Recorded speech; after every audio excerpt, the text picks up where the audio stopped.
JB, what is up?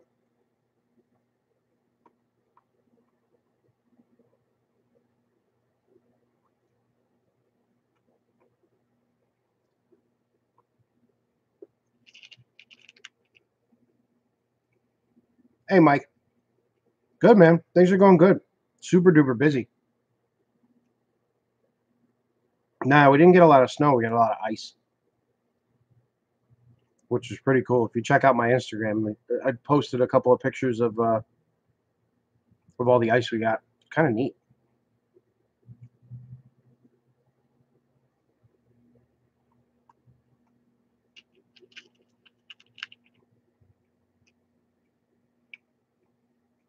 Oh, perfect. Which one did you get, Mike? The 210 or the 255?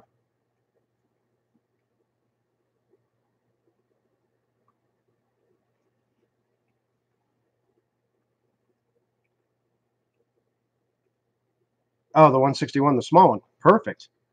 That'll do everything you need it to do and more.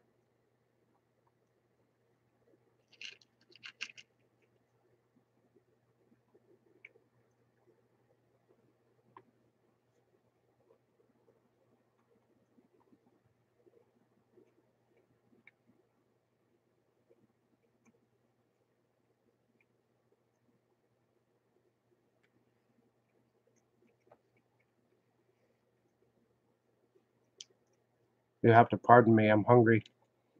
And these things are addictive. Big time.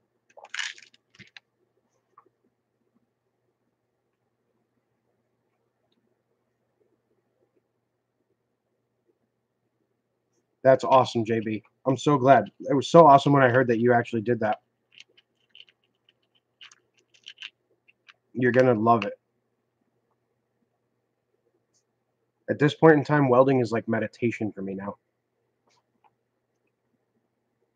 And unfortunately, it's been super busy lately with general repair stuff. As the winter time hits, as soon as it gets cold, everybody realizes all the maintenance that they put off during the summer is now biting them in the ass in the winter.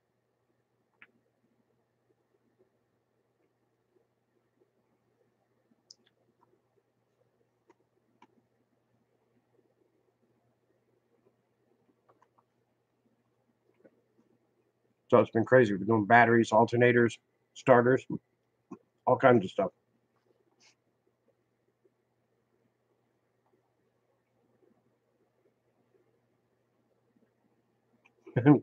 Don Vito, that shit is funny as hell.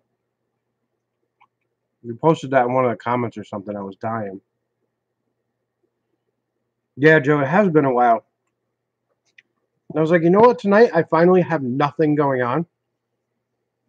And no, Joe, actually, it's like summer here. It was 35 degrees today. It has been like 1 or 2 for the majority of the last 2 or 3 days.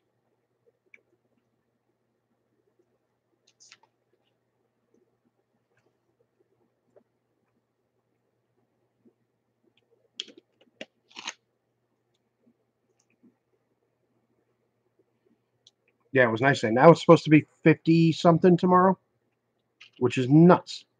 Absolutely nuts. 50 something degrees. It was literally 1 degree 2 days ago, and tomorrow is supposed to be 50.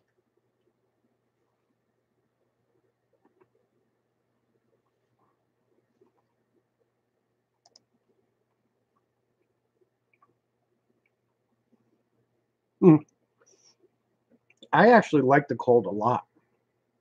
And I don't know why, but I enjoy it. And I enjoy the heat too. I guess I'm just one of those weirdos.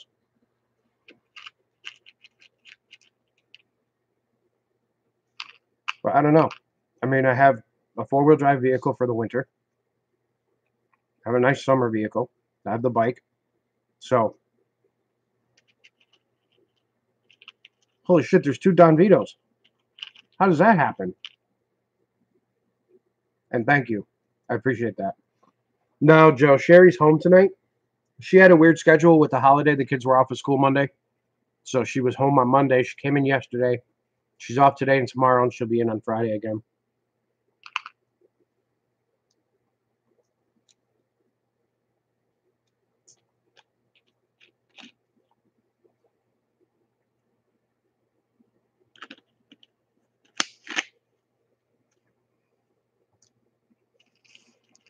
But yeah, the weather's definitely been interesting here.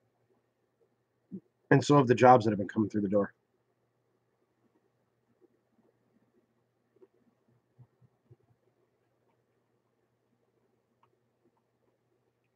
Actually, Sherry does have a decent amount of cars. She's got a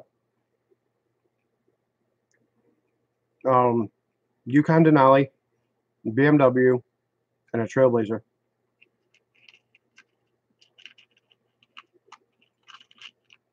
Nice. That's good to hear on the final stretch, Nick. That's cool as hell. And what's new?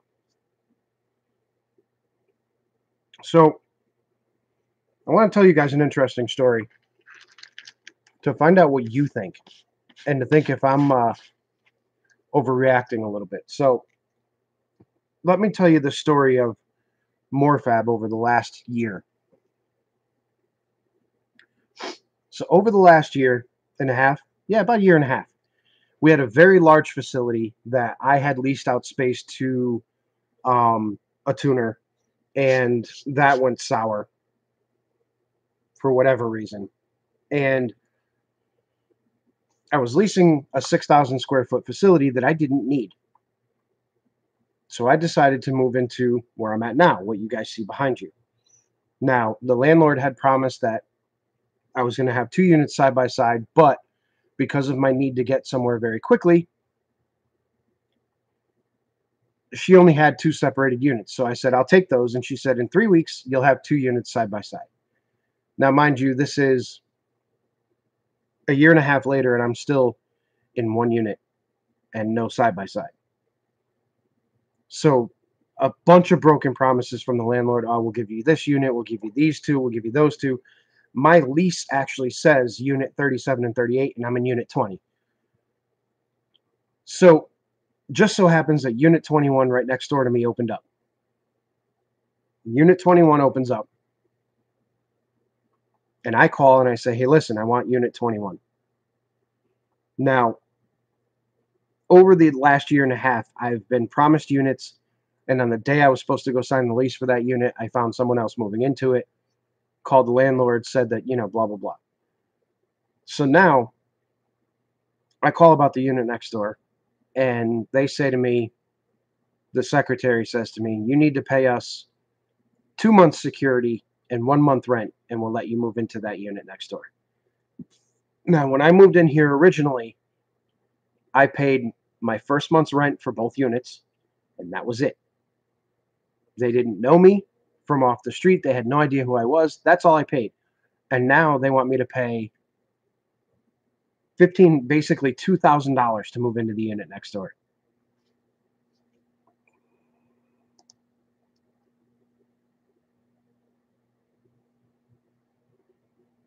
So what's new is we're looking for a new home. That's what's new. Sorry for the long story.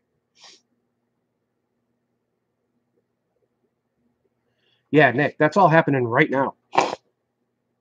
I got the phone call this morning that said, hey, I spoke with the owner and they're not willing to do anything for you other than $1,400 plus a month's rent, which is $2,150 or something like that, and you can move in. It's just I mean, in my business, if I've inconvenienced a customer for a year and a half and they ask me for something, I'm going to do my best to make sure that they get what they need at a reasonable cost.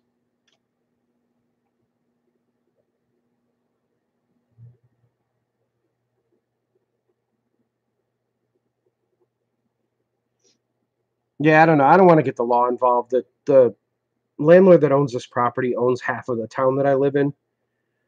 So it's kind of a pain in the ass, but I think what I'm going to do is move out of here because I don't understand why you wouldn't charge me a security deposit when you didn't know me. And now that you know me and I've been a perfect tenant, like legitimately, my rent is paid on time every month. I don't cause any trouble. I don't have any issues. There's nobody hears a word about me. And now they want to charge me a double security deposit plus first month's rent. It's out of control. And after not, if I was the average Joe, okay, fine. But you promised me 6 different units that I never got. And my lease actually states that I'm supposed to be in 2 different units. So it's a nightmare. So it's going on right now. So I think what we're probably going to do is, I've been looking actively, and I'm hoping by like March or April to be able to get out of here, get into a bigger place, get into some place where we can leave vehicles outside and do a whole bunch of crap.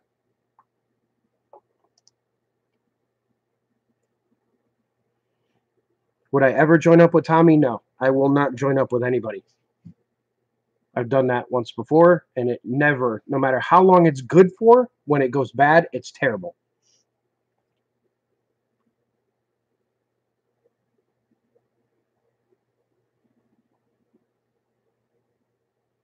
There's Dylan.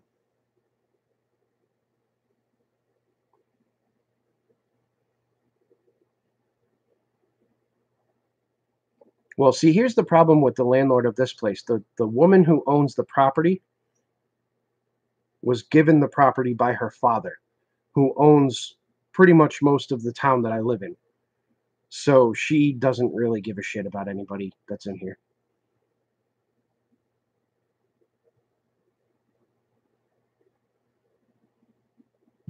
But yeah, so what's new is we're basically looking for a new place.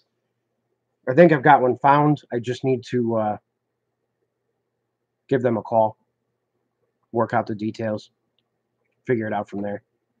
But it's been so much of a hassle. I'd love to work with HP Logic. I'd love to do something with them. And as far as Katie, I'm assuming is the name. Have you made exhaust with non-stainless steel? If so, do you paint it and does it last? I've never done anything other than stainless. I usually mostly do stainless steel stuff. And if I don't use stainless, it's aluminized. I would never use mild steel for an exhaust system because here in Connecticut, it just destroys itself. You'll make it through one winter. Y'all gonna open up the window. One winter with a T. One winter and that exhaust system would be toast. And yeah, I knew Rudnick was moving way before any of you guys knew Rudnick was moving. And that Honda is still here, the Prelude, that's still here. It'll be getting done very soon. Actually, this weekend is going to be a Prelude weekend. So I'll probably have another video up on that thing.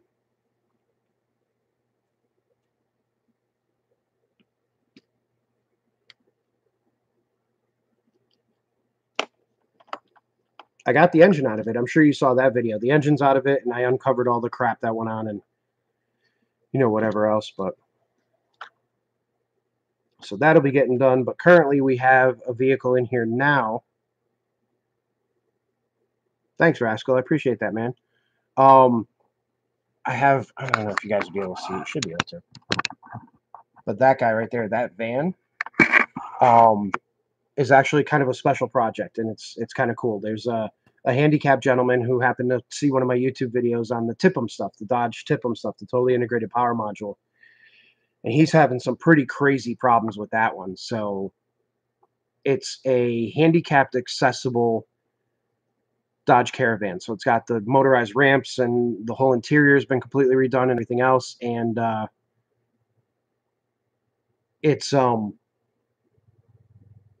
electrically fucking up like really bad. So we got to find that out. All right. So Mr. I See Aliens, where did you hear that my prices were high?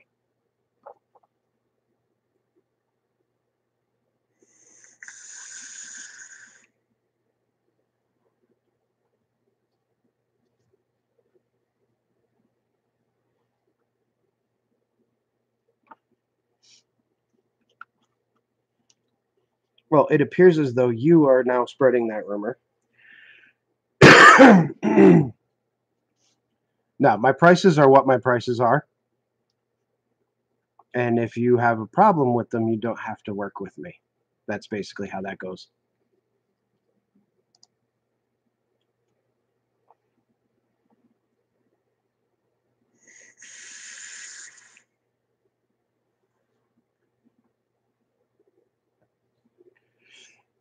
And if you think my prices are high,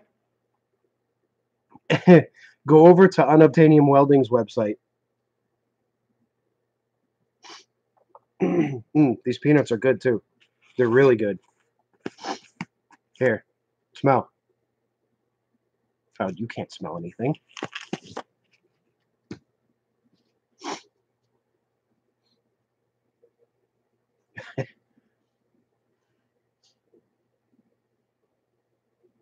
How did I get into titanium welding? Um, I tend to do things that I shouldn't do or that I think I can't do, just to prove to myself that I can do it.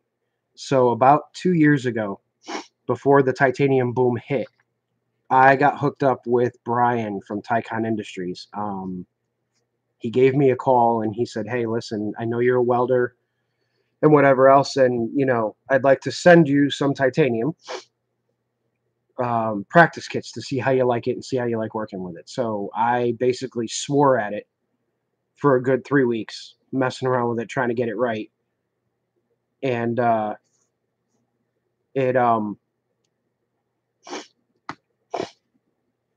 it it eventually just became something that I was like, all right, now I need to keep buying these practice kits and practice and practice and practice. So once a month I would buy a practice kit, and then I would just keep practicing with it and finding the technique and watching videos of people who do it, like unobtainium and all that other stuff, and got pretty decent at it. I mean, I'm nowhere near the level of like Joe at Tempest or Rampage or unobtainium, but I can definitely work with it for sure, and it's fun to work with.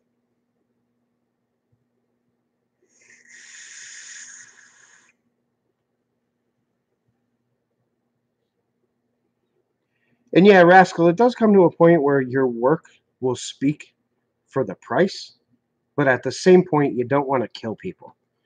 I mean, there gets to be a point where even if your work is top notch and you're the best in the country, you still need to keep your prices competitive because, a lot of times people will go with a lower priced item if the quality is almost as good just because the pricing is so different. So you do have to really kind of watch that. You got to be real careful with that.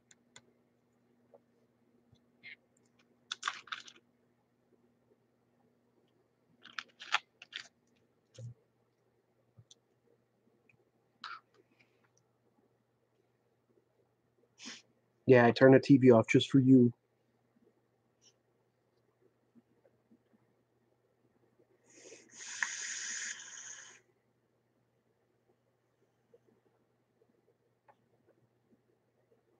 You're welcome. Anything I can do to help.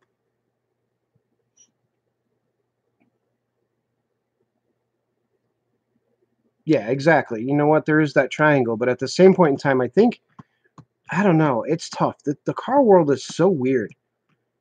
There's so many people out there who feel that they're worth $1 million, and their quality is great. Don't get me wrong. But at the same point in time, how in the world can you charge some of the prices that people charge and be okay with that?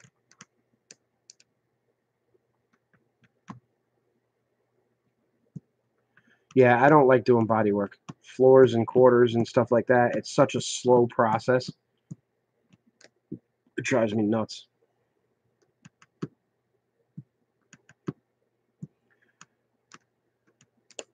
Ooh, Intel. I don't know. I don't know if we're going to build anything for that. We might do something. Definitely might do something with that. See what happens.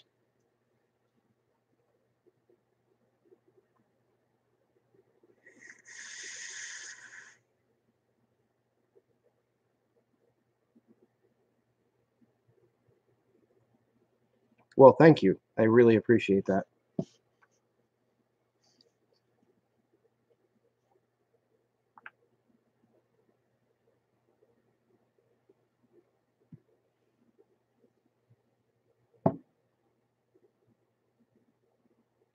No, I haven't done the prelude yet. The prelude is probably going to be this weekend.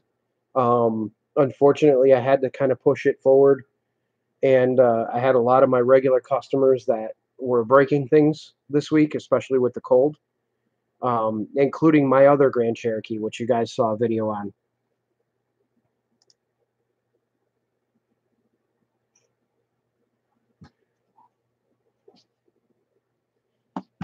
But yeah, I had my other Grand Cherokee freaking had a leaky injector, and it ended up blowing the whole back end of the intake manifold off. So that was a fun one.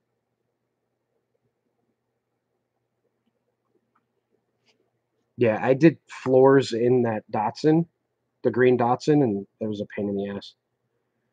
The Prelude is, for those of you who don't know or haven't seen the video, the Prelude is a car that was K-swapped um, years ago. Had to be 4 or 5 years ago now. And the original shop that did the job, I'm not sure who it was, but it's not the one that you can find a video of online. The video of the red one running online was done by a different shop. Um, and they swapped in the motor and they did a halfway decent job. I mean, the welding was a little shoddy, but it was okay. So then shortly thereafter, there were some issues, was eating up axles, and the kid wanted to lower the car more and a few other odds and ends. And then ultimately, when he dropped the car down, they tried to take the engine and actually move it back a little bit. And it was just an absolute nightmare. Whoever did this should not have access to a welder at all. But they moved the motor up and back and then rotated it because the transmission was hitting, and then modified it just, if you want to see the whole story behind it, go watch all the videos on the Prelude. It's nuts. Hey, Martin, what's up, man? Thank you so much for that. Any pro tips for some MIG practices for beginners? Yeah, actually, you know what? If you get some nice thick plate, like 3/16 or 1/4 inch or something, cut them up into small little coupon sizes, like credit card size, and practice on that, because you'll be able to put as much heat as you possibly can into that without blowing through it.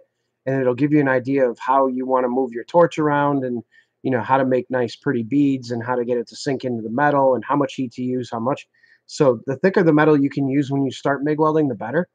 I would say 3/16 or 1/4 inch. I mean, you could do 1/8 inch if you wanted to as well, but just keep the metal thick so that you can put some heat into it without destroying it.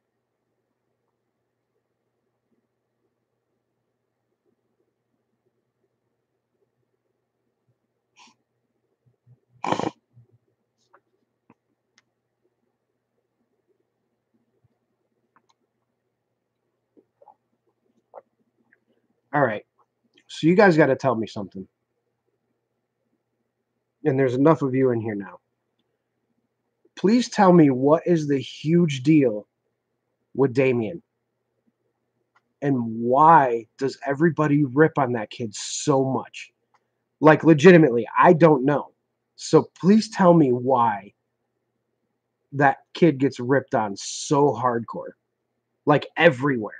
Reddit, YouTube, comments, other people's videos, the kid just gets freaking ripped on.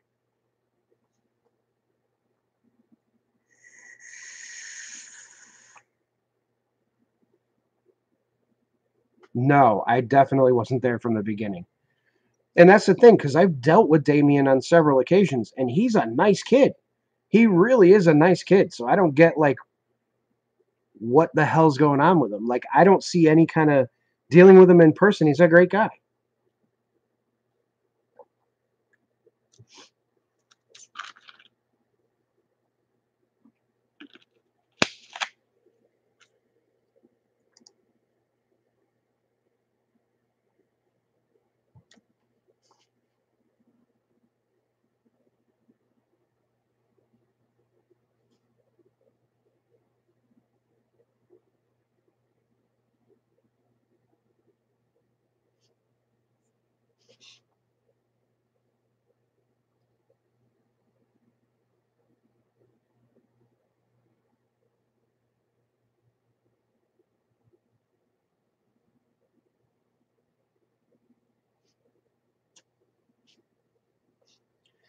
Yeah, see, I don't know. You know what? I mean, I could definitely see how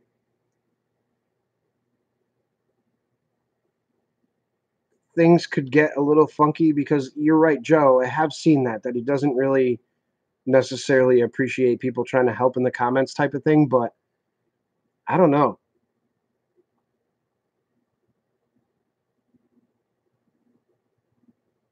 It's just weird. I see it constantly, and it always shows up in my videos, which I think part of that drives me nuts because like people will rip on Chris in my videos and they'll rip on Tommy in my videos and they'll rip on Damien in my videos, and it drives me nuts after a while because all these people are actually pretty decent.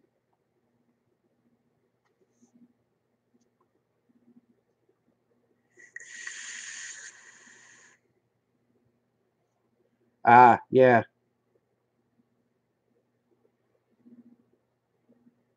Yeah, I could see that being a problem.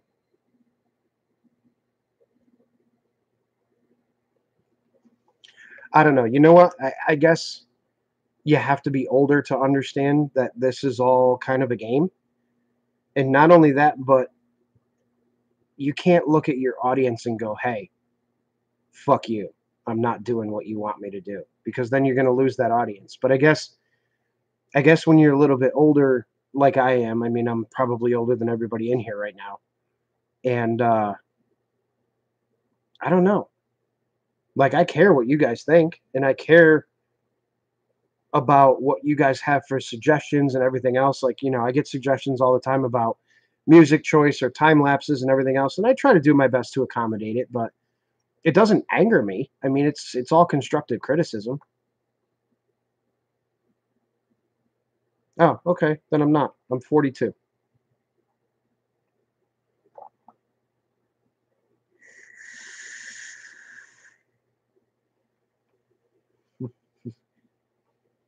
Maybe that's why you're seeing aliens. But yeah, I don't know. You know what? The drama on YouTube is so insane, and I just keep myself completely out of it because, for one, I've got better things to do. For two, I don't care to judge somebody based on what their YouTube persona is because a lot of times they're different off camera. But I don't know. It's been interesting to say the least. And let's talk about that for a little while. So, YouTube drama has been in full swing, and there's all kinds of interesting shit going on now. There seems to be a trend on YouTube of people building wrecked cars. That seems to be the new fad. And are you guys getting sick of that yet or no?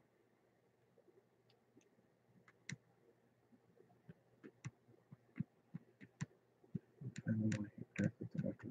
It hates me because of it. Good for you. Yeah, definitely keep your shit out of it.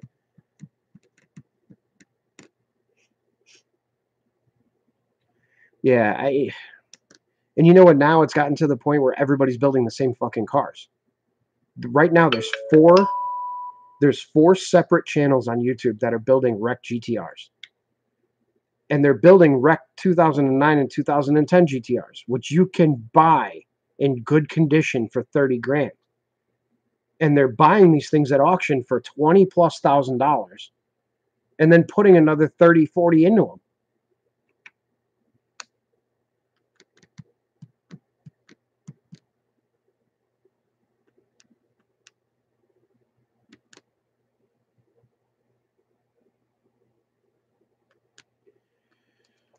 Oh, that's a good question. Yeah, salvage Corvettes. I mean, I don't know. I used to watch people rebuilding wrecked cars because it was cool, and now it's every YouTube channel's doing it. There's like so many freaking Challengers, Hellcats that are being rebuilt. There's GTRs that are being rebuilt. I mean, it's like there's just tons and tons of cars that are being rebuilt.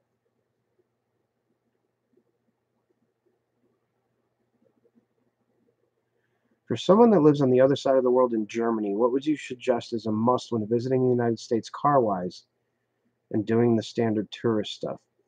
Um, Believe it or not, there's really not anything that I personally think is super cool car-wise in the States, because right now in the United States, there are Supras everywhere. There are R32 GTRs everywhere. Every single fucking person in the world right now has an R35 in the United States. So it's very boring actually right now because it's R32, R35, Supra. That's the end of the story. That's everything in the United States right now. So it's boring as shit. There are S chassis cars everywhere. There's GTRs everywhere. and there's nothing really cool. I mean, to be totally honest with you, the whole scene is like focused around that aspect of things. As far as standard tourist stuff, it all depends on how old you are and what you're into. I suggest Las Vegas for sure. Las Vegas, San Diego's amazing. There's so many areas out in the West that are cool.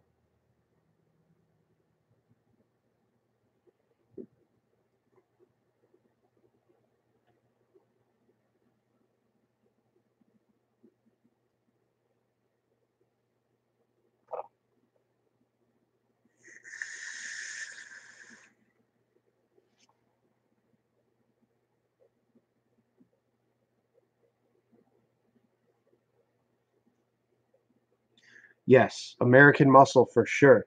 I mean, that was what the car culture was built around, and that's. I mean, I get it now, but it's so monkey see, monkey do in the United States right now that it's so hard to find anything that is unique.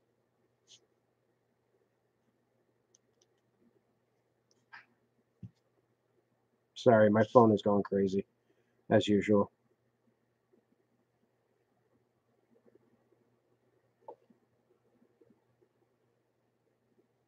Ooh, Jimmy Oaks. Jimmy Oaks needs me to tack weld something for him. Um, my dream car is actually a Ferrari. It's the F12 Berlinetta. That is my dream car. And I know it's off the wall. It's a front engine, 700 horsepower, V12 touring car. I love it.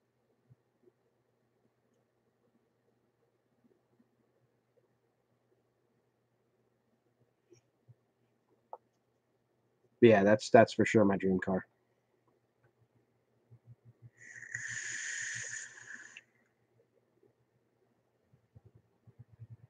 I actually owned my dream bike, and someone stole it from me. Freaking assholes. Was the BMW S1000 R.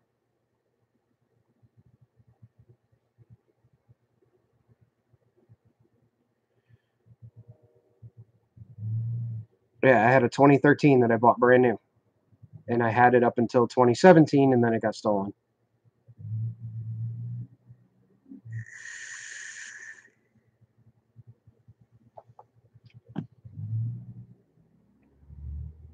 Yeah, I sure did. I wonder if I can find a picture of it to show you guys.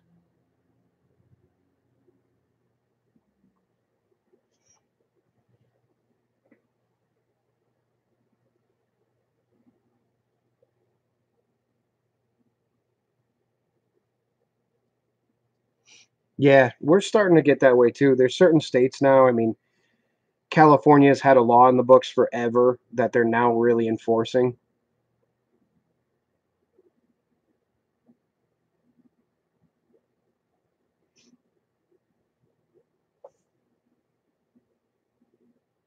Yeah, I don't know how well you guys are going to see this, but this is when I posted the stolen link. That was my sapphire black S1000 R. I really love that thing. Now I have a CBR 1000 that replaced it after I got rid of the Ducati.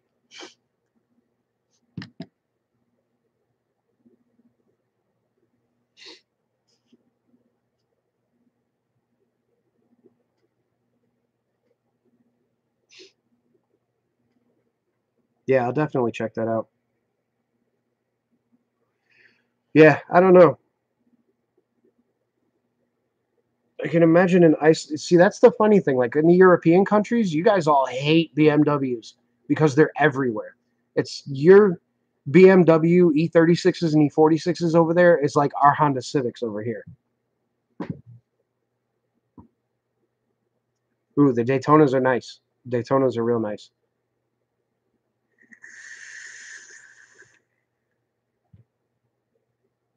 Oh, that's cool. Ooh, thought that one was a little dry.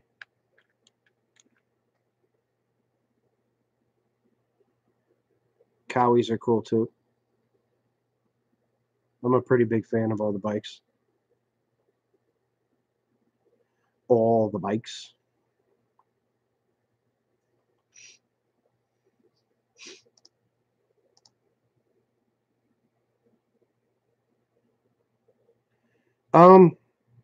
I don't know if there's any suggestions I have. I make all my own stuff.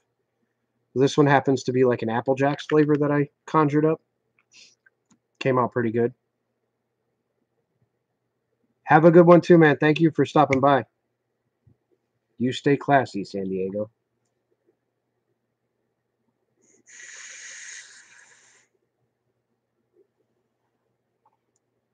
Now, Mike, I use all Liquid Barn.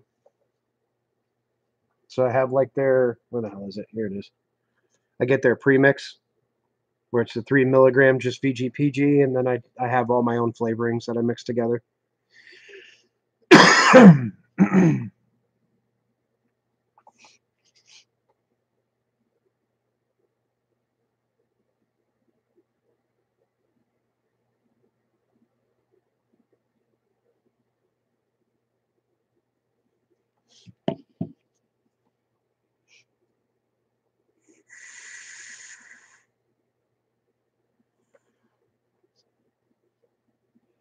Those are pretty cool. I had 3 90s ZX6Es. I don't know if any of you guys would know what those are, but they're pretty cool.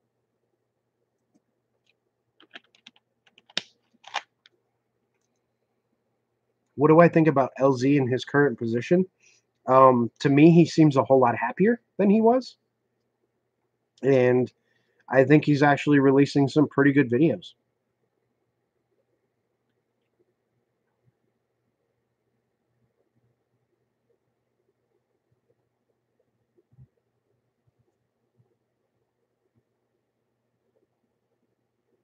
Yeah, the stash kills me. That is the funniest fucking thing ever. And it's great. I'm so glad he kept it.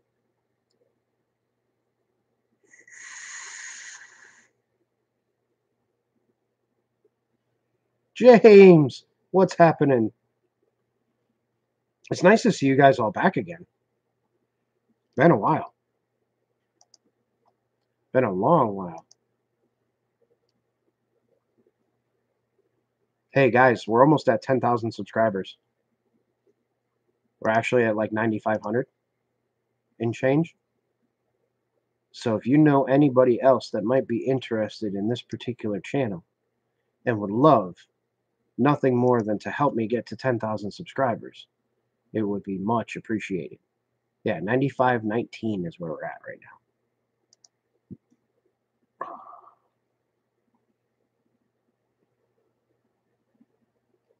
Huh.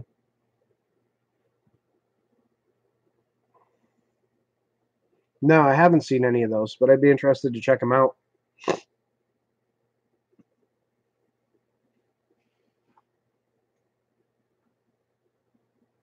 Yeah, those are pretty cool. Those things were real cool. You know what? Yeah, I have. Actually, that the van that's in here now is from YouTube. I had a Toyota 4Runner in here last week. That was a YouTube. He saw me on YouTube. Drove all the way out from New York to have me work on his vehicle. This one is almost in New York. So yeah, I've actually been getting quite a bit of work from people seeing me on YouTube.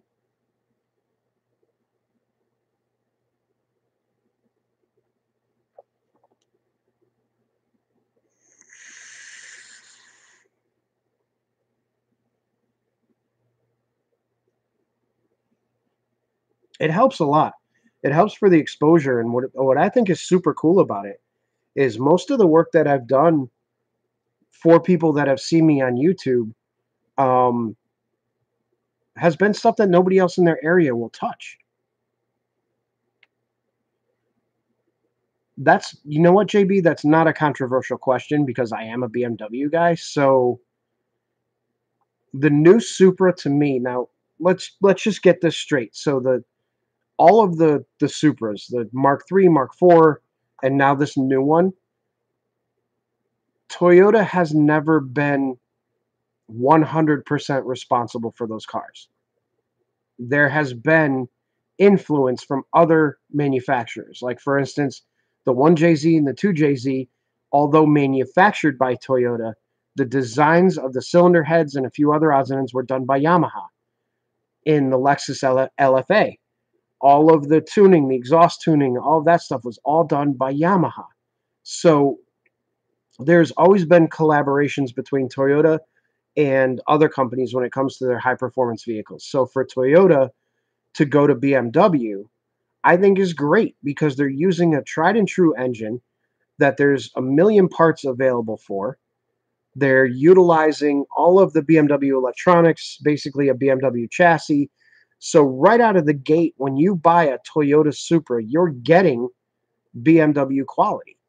You're not getting Toyota quality. You're not getting the same switches that are in a Camry. You're not getting the same steering wheel that's in a Tacoma.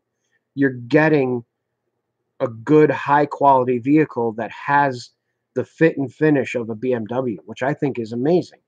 I mean, as far as looks go, I don't particularly like the way the car looks. It's not hideous, but it's not something that piques my interest. But I think mechanically, overall, I think it was a good move to go with BMW for that.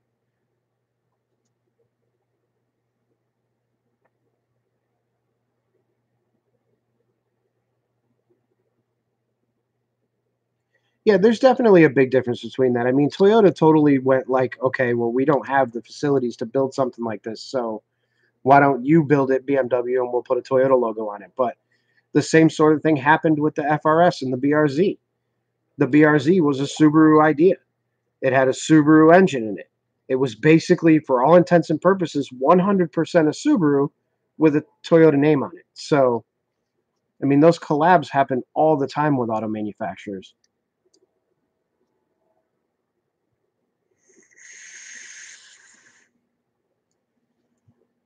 I mean, shit, at one time, freaking McLaren was putting their name on a goddamn Pontiac. I'm back. Ooh, and I'm live. Look at this guy. Say hi to everybody. Are we live? Yeah, we're live. Oh, is today Wednesday? Today's Wednesday. Oh boy. Yes. I realized I'm interrupting the live stream. No, you're good. So what do you need me to tack for you? Well, like counterattack. It's Or weld, for that matter.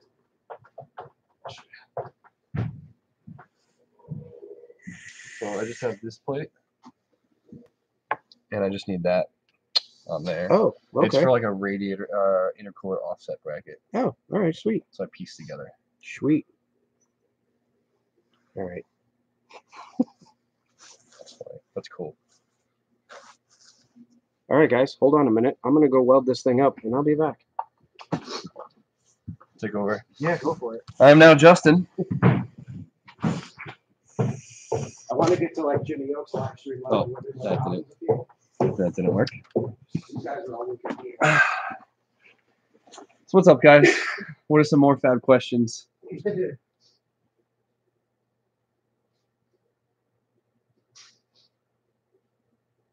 Am I moving the Florida too? No, I'm not moving to Florida. I'm pretty happy here. It's just cold.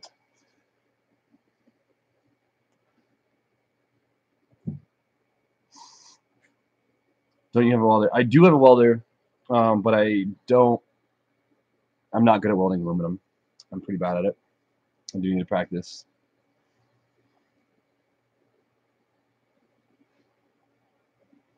What do we got here?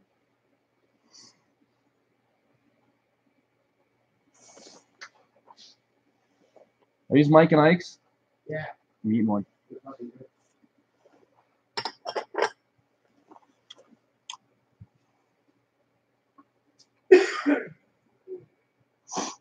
I need more fab intake or downpipe for the 1JZ. A downpipe would be sick.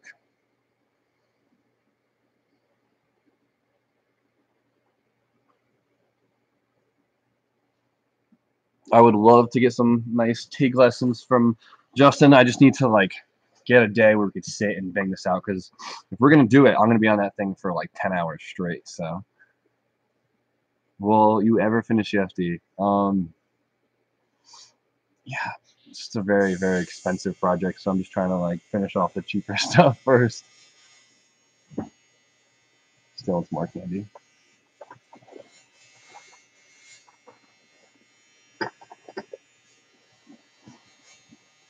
Horsepower goals. I want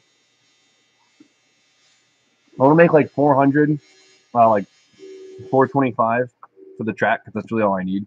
Having the low end torque is really like the big plus for the 1J for me.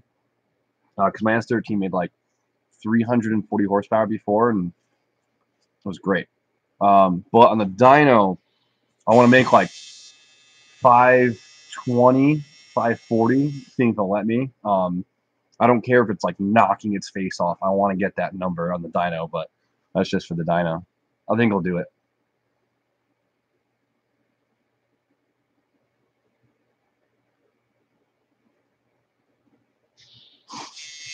I know Bri does need. I would love if Bri got his own channel, but I know Bri is like a super busy guy. I would love this. I wish he could film more at work because he does some crazy stuff at work that I would love to see, but I don't think his boss would be too into it. Yeah, B Hall is the shit.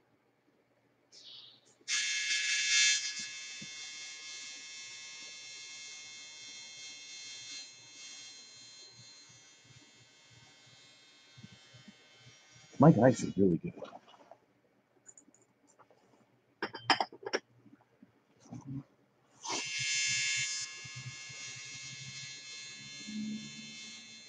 Thanks, man. Intel. I really appreciate it. We've been trying really hard. Are you getting tow rig soon? I'm trying. It's just like it's not worth buying a cheap truck because now I'm putting a lot of money into it. So like every time I try to save money for a truck, I end up having to put in a project so I get content, and it's just like this balance. I'll get one before the spring, so I'll probably get like a cheap 2500 or 1500. Probably just a 1500. I'll do the job. I'm not picky. And I go into Cletus Turbo 300ZX. Actually, we have been talking about it a lot, and I'd love to do it. It's just definitely not on the top of the list, but I think it'd be sick. It is an aluminum LS, so it probably can only hold like 550, maybe 6, but we'll see. It's pretty tight in the Z engine bay. It looks nice and empty because it's shaved, but it's tight. And I don't want to do like a fender exit. Just buy Steffi's dad's truck. So he has an F250, and I know he'd want. I mean, like, he needs the truck, so he's just not going to give it to me. And if I'm going to buy a truck, I kind of don't want a Ford. Not really. I don't really like their front suspension.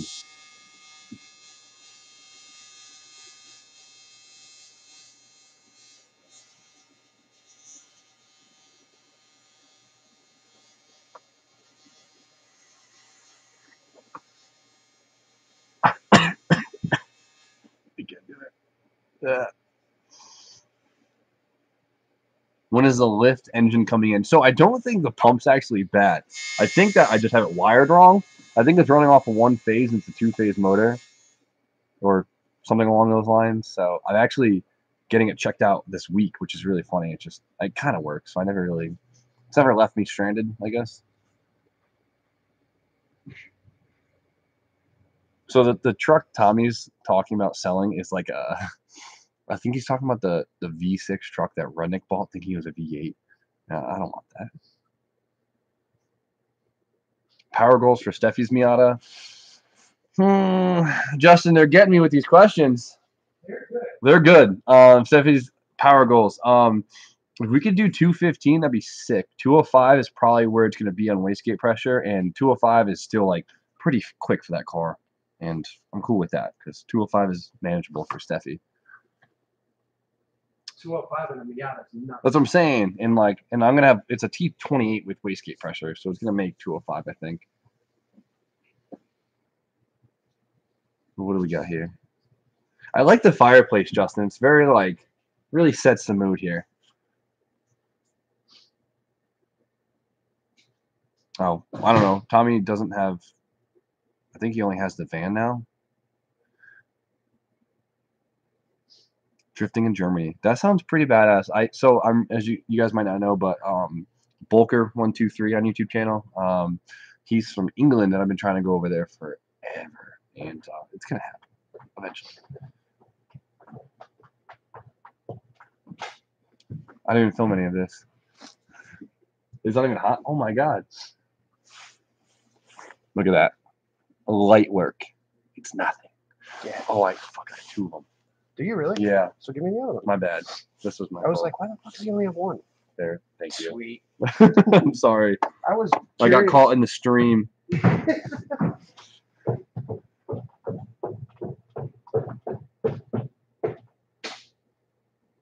Do or do not. There is no try. What was that for? What was I answering?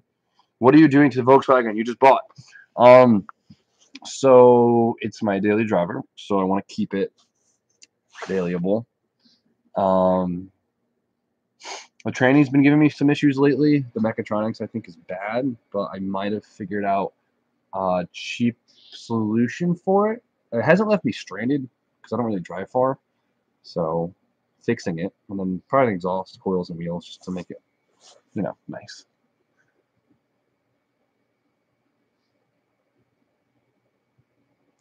I should do a stream. Yeah, so I actually got Wi-Fi at my shop like a week ago for the first time. I mean, it took me a year and a half, and now I can. Now I can do live streams. So I need to get this whole. This looks legit. He's got a pretty sick mic right there and a really nice camera. So coils with stock wheels is kind of sick. So the Mark 6 GTI stock wheels are hideous. I don't even know what they're called. What are they called? I forgot. But they're really ugly. And so I was planning on doing stock wheels, but like other stock wheels, like getting like Audi wheels or just like even Golf R wheels are really nice looking. So I can't imagine RPF ones on a Mark 6 Jetta, but I guess they look good on everything. So Jimmy, how long do you see yourself on YouTube before you go to a career? I don't know. YouTube's fun because I get to learn a lot, and that's my favorite part about YouTube is I get to meet a lot of people, meet a lot of intelligent people like Justin, amazing, and I get to learn a lot faster than a lot of people do, and that's my favorite part about it. And I definitely do a lot of cooler stuff. So for now, I'll do YouTube and have fun as long as I can, and then as soon as my content sucks, then I'll stop.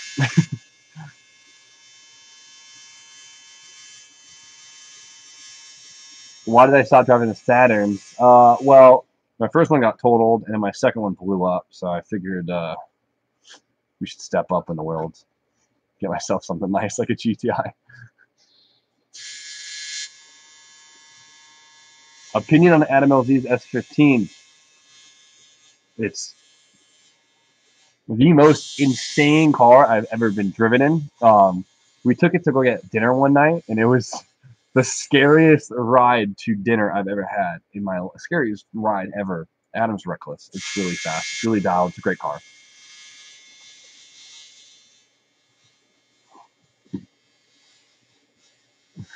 Hi, Sherry.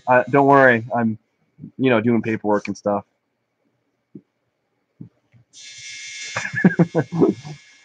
Should have went with a Volvo. Steph had a Volvo and I hated it, but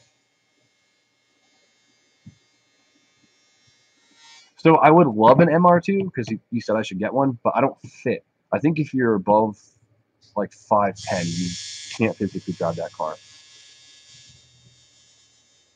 What's the plans with the red BMW? You know what's crazy? I've got a lot of that in the last week after not hearing about anyone talking about that car for months. And I don't know. It technically still has a fully stock exhaust. It's a Euro exhaust, so it's a little bit louder. But I feel like I should do an exhaust. And I'd love to do a reduction pull and a supercharger. If you guys have any suggestions on what I should do to my red BMW, besides paint it, because I know I gotta get painted, let me know.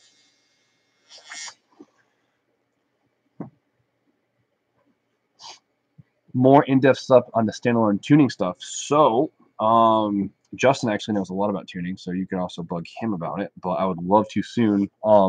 As soon as I tune the Miata, I'd love to talk about that. I mean, I love going through it, but if like you guys think I should talk even more about it, I'm totally down.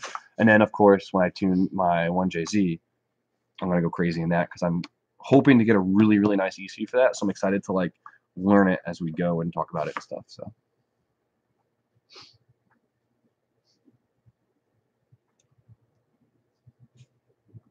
I'm 5'10", and he fits perfectly in his MR2. But see, if you were 5'11", probably wouldn't fit that well.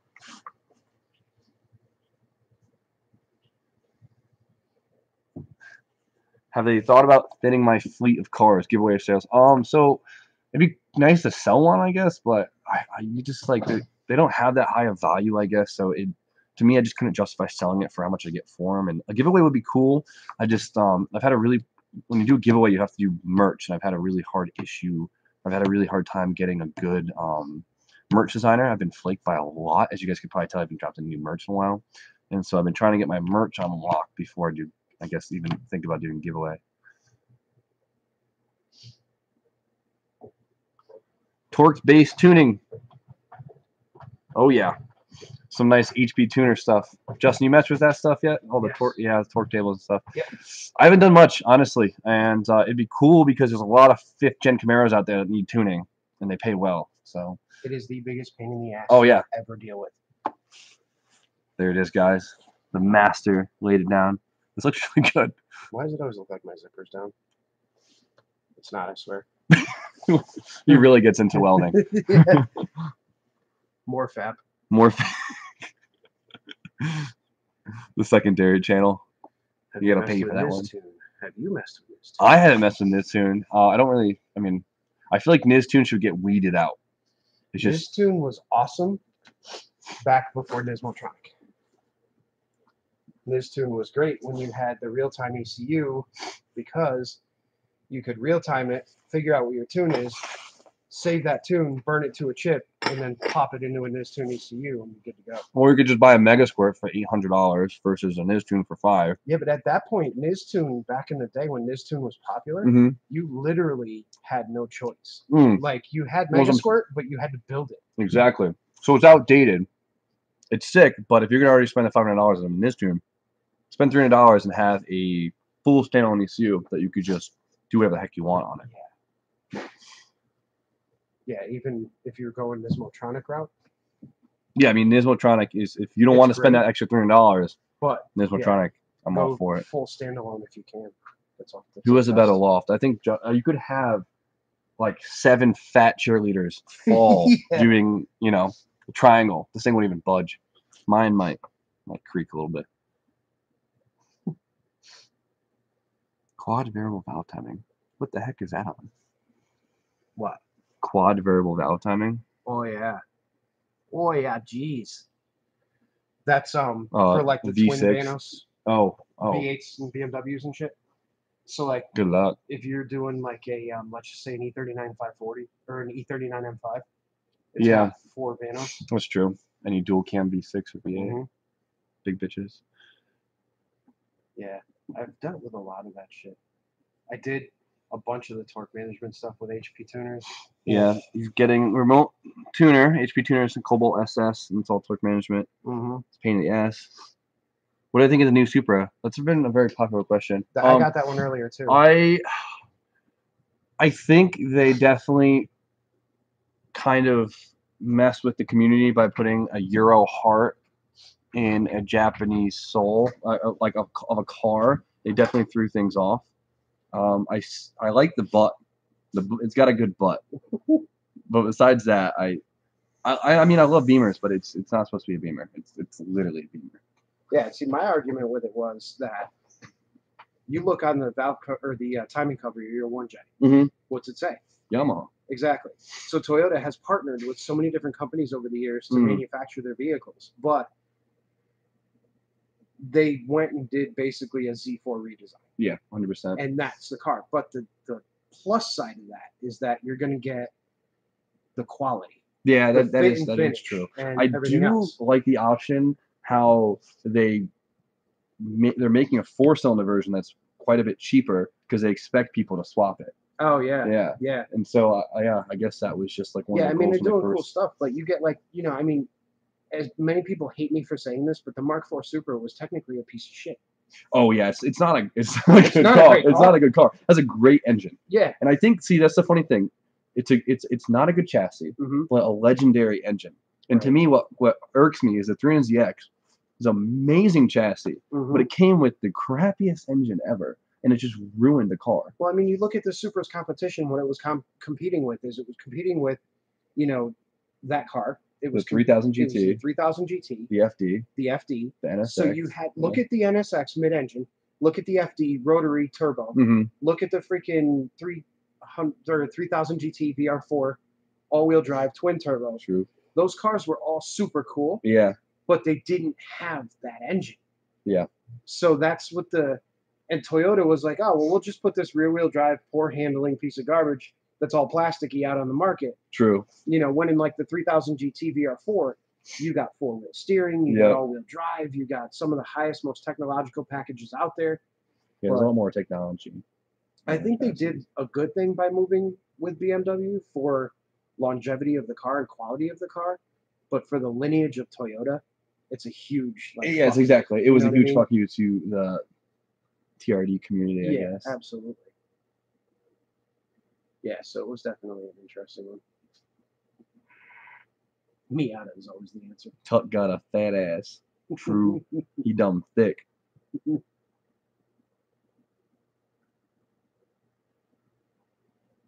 gonna build a Dodge Conquest. That's all you, Justin. Yeah. You know what? I was actually looking at those on Craigslist. Really? That's so funny. Did you tell him about your Dodge? Which one? No, your Caliper, right? No, what did you have that was that crazy? The Avenger. The Avenger, sorry. Oh, yeah. The Avenger. I think I've talked about that before. Justin had a pretty bitchin' Avenger back in the day. Yeah, that thing was sick. That was back when the car market was crazy.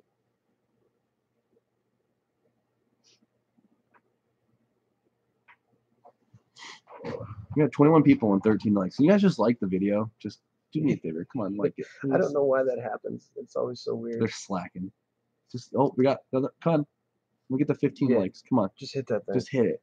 Oh, nice. One more like. Yeah. Come on. Hey, there we go. 19 out of 20 ain't bad. That's funny. Getting them likes up. Tommy, I feel away. Get them likes up. Get them likes up. Yeah. 33 Get likes. 1,000 likes, and I'll tell you Jimmy's gay. So what do we got? Is this thing filled right here? Yeah, that one's good too. I can't hang. That's a strawberry quick. Strawberry quickie. Yeah.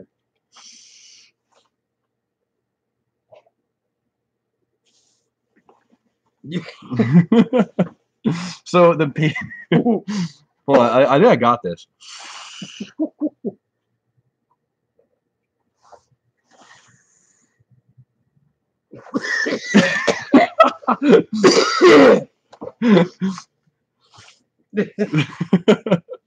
That was good. That was good. That's a good question too. What do you think about Rudnick moving to Florida?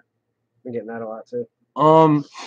I think it was great for him because Rudnick needed change. He was too stuck in his little Torrington circle, and I love Rudnick, and this I think is gonna like cause him to definitely have some more internal growth because he's definitely been I don't know if held back is the word, but he's just stagnant. Yeah. So, and plus you can see he's way happier in Florida. He doesn't have much holding him back. I just think it sucks because he just got his new girlfriend, which I met, and she's sick. She's awesome. She is. She's really nice. Cool. Yeah. And that's just bad timing, I guess. But I feel like you always meet the right person at the wrong time. It's just always how it goes. Yeah, I see that working now somehow. Yeah. True. I do. But no, Joseph, is the Patreon merch not happening? It is. So it is. I gotta do that at some point too. It's a pain in the ass. Designers suck. Yeah. She's moving up with him, or she's moving down. It's like, unless the world's flat, then it's just she's moving flat to him. South. And I don't know. I don't talk to Rudnick that. Why are there so many CT YouTuber car peeps? The only cool ones are in this general vicinity. I don't know why there is so many. I guess, I mean, if you think about Tommy and Rudnick, and then you like relate them to growth from Haggard, and Haggard was really the one, and I just came out of nowhere. Yeah, and then I popped up out of nowhere when he actually shouted me out in one of his videos, and it just kind of it sprinkles down. It's all in groups. I mean, look at California. There's like a bunch of them there too. Oh yeah, and then that's how it usually goes. But yeah, Jimmy actually was the one who was responsible for getting me, I think, my first 4,000 subscribers. Yeah, the fucking the Z project was pretty cool. Yeah, that jumped me significantly. So here's the guy responsible for almost 10,000 subscribers. This one on the roof. Do you hear that? It's the ice. It's Okay. bad. This thing moves too. The ice slides and then the whole thing moves. Really? Oh, it's scary That's as funny. shit. All right, guys. B's in my garage right now, just waiting. We got 5 minutes of questions. Let's go. Yeah. It's nice and warm in here. Yeah, it is.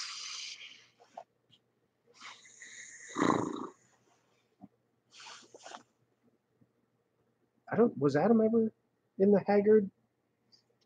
So I actually met Haggard through Adam. Oh no shit. So I didn't even know Haggard. Honestly, I didn't even know Haggard was a thing. Yeah. I know they were like pretty popular at the time. And Adam came back from Florida for like a week because he does that here and there. And he's like, hey, there's these YouTubers in Connecticut that have a car page. You want to go just hang out with them for a day? And I was like, that sounds cool. Oh wow. So we found out it was, the next town over from where I live, and I was like, this would be sick. This sounds funny.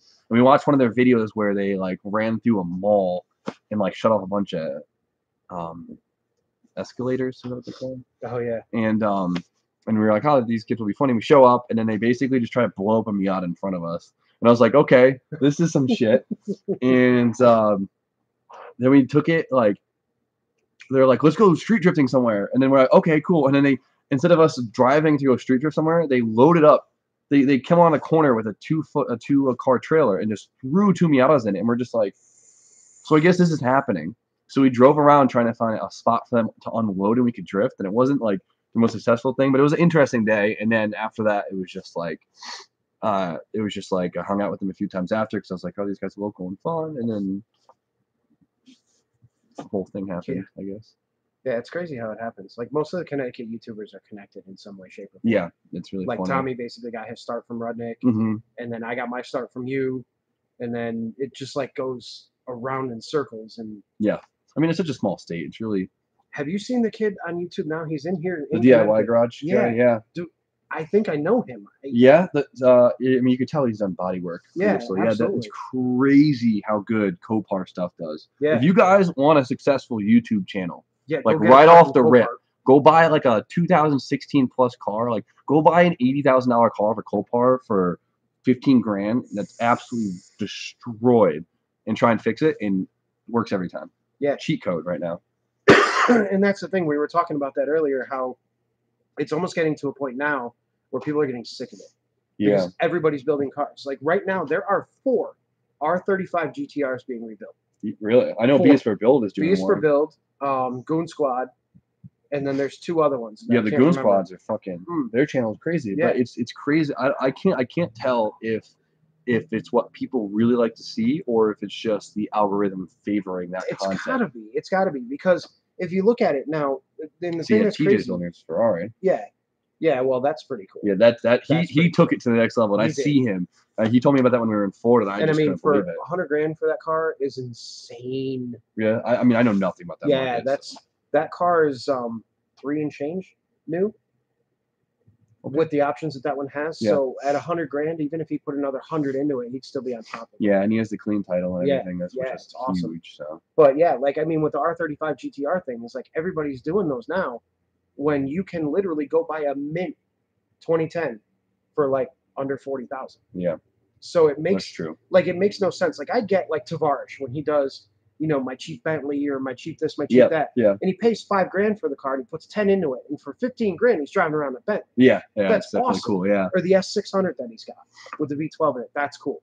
But when you go and you buy a car for $10,000 under market value in great condition, that's completely wrecked, and you have to do all this work to fix it.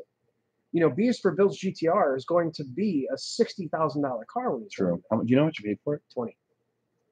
So what year is it? 09. Oh, first really? year. Yeah, oh, it's a first year. I see him. Everything got taken off of it, so it had no exhaust manifolds, or it had the manifolds, turbos, no downpipes, no exhaust, no suspension, no brakes. I mean, we know. I mean, that's what they do. We know a lot of GTR people. That's how it happens. Mm-hmm. Yeah. I mean, I don't blame them. He had to buy all that shit. I mean, there's stories of many people when their GTR gets taken by insurance, they put VQs in the damn thing. They take their V8 tread out of it. Yeah, it's crazy. So or I mean, VR. He paid $20,000 for a VR38. Basically that was it. That's all. It's clean title though, right? I know it's salvage title. Wow, that sucks. Yeah. I understand content for sure. Yeah. But it does. if you're in a bind and you have to find a car, Mm-hmm. then there you go. So Yeah, there's some channels out there that are and B is for Build. I love that guy. I love what he does. I really do love. I love his background story. I think it's so right. cool. Yeah. And what's really cool about B is for Build is he knew nothing about cars, nothing. And then he got into it and was like, well, hey, here's me. That's what I'm saying. The internet's a hell of a thing. Do your research, kids. What is up with the lift? It's funny how many people like actually are concerned about my lift, and I appreciate you guys are concerned for me. Disco lift. I think the pump's fine. I think I just have the phase wiring all messed up. Justin walked in one day and I was just touching stuff. Yeah. So I don't know if it's that or if the actual motor start is fucked up, because that's what it seems like. But the problem is once it's in drive, it still pulses. Yeah. What throws me off, and that's why I think it's the second phase. I think it could be.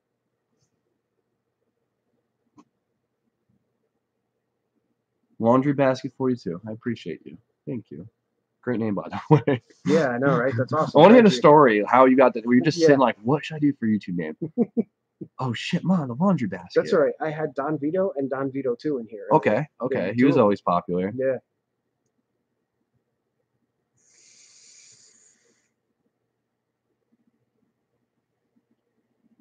The DF Goblin kit car. Have you seen those? No. On Off the Ranch, Matt Carricker, one that owns Vet Ranch and stuff like that, Demolition Ranch. Okay. He actually built a Goblin kit car. It's got a Cobalt SS motor in it. It's turbocharged. Okay. And it's like you remember what the Ariel Atom looked like?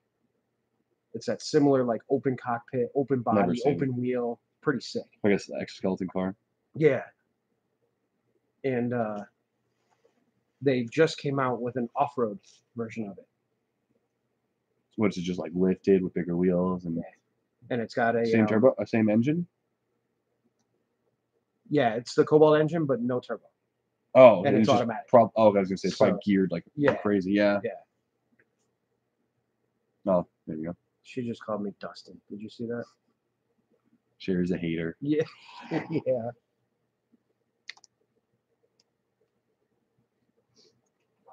He's my MR2. I haven't been able to work on it. I'm pursuing bachelor's. Bachelor's mechanics. Dude, I feel you on that one. He's got chemical engineering. Yeah. See how far that took him. College take.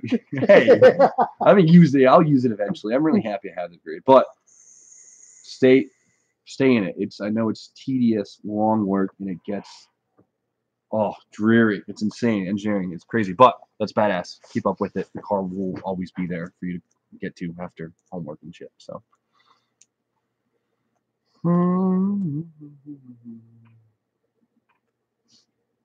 Did you see TJ Hunt Dick car wrap? Yes, that was hilarious. I didn't see that. What happened? So Calvin's car went in for a vinyl wrap job, and I think it was the guy from Throttle. Okay. Got them to, instead of fully wrapping it, or they fully wrapped it and then they put a vinyl dick over the whole car, like the whole car, one giant penis, and they put this on the internet. And I can't believe they didn't get flagged for it, and it was hilarious. Yeah, he showed me the whole thing when we were in Florida. No, I was dying. That's hysterical. The best part is no one truly had any idea. Oh, and that's like what's the funniest part about it. God.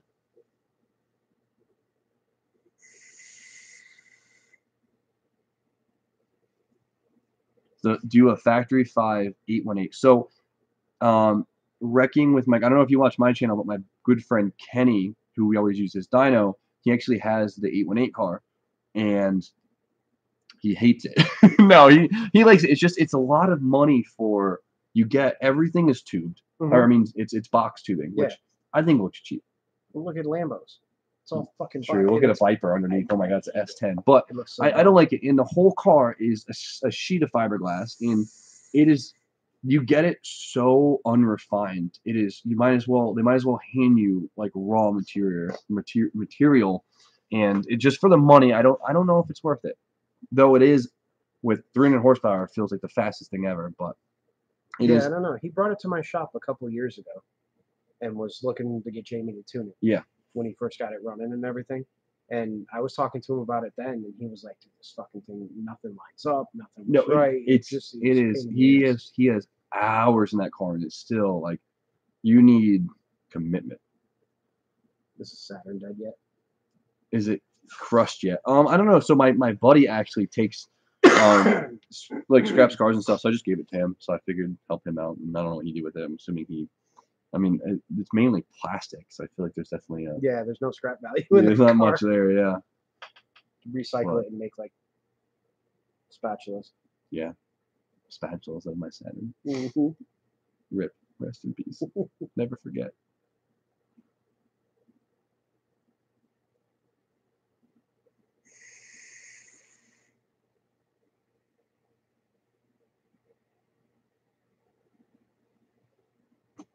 Did a great job for the channel. It did. Yeah, It's a great car. I beat the fuck out of that car. It was good. I don't know how it ran as long as it did because that thing was always running on like a cylinder. Oh yeah, it was misfiring since the day I owned it. Mm-hmm. Big plans for 2019, Jimmy. Big plans. Just trying to stay afloat. Enjoying life. I just want to drift more. That's all it is. Drifting's a lot of money. My S13 is gonna be sick on this thing. It's gonna be too much. I might have to put like overs on it just to have more grip. Yeah. Huh? Yeah. So what are you shooting for power wise? I want to have it on the track at like 425, 400. Oh, okay. But I'm gonna make 500 something on a dyno. Mm-hmm. I'm gonna make it. I don't care if it's knocking to the high heavens. It's gonna make 500 something. It should. Yeah, it definitely. Adam's RB made nearly 600 on the same turbo, so it should have no problem. Case swap prelude again.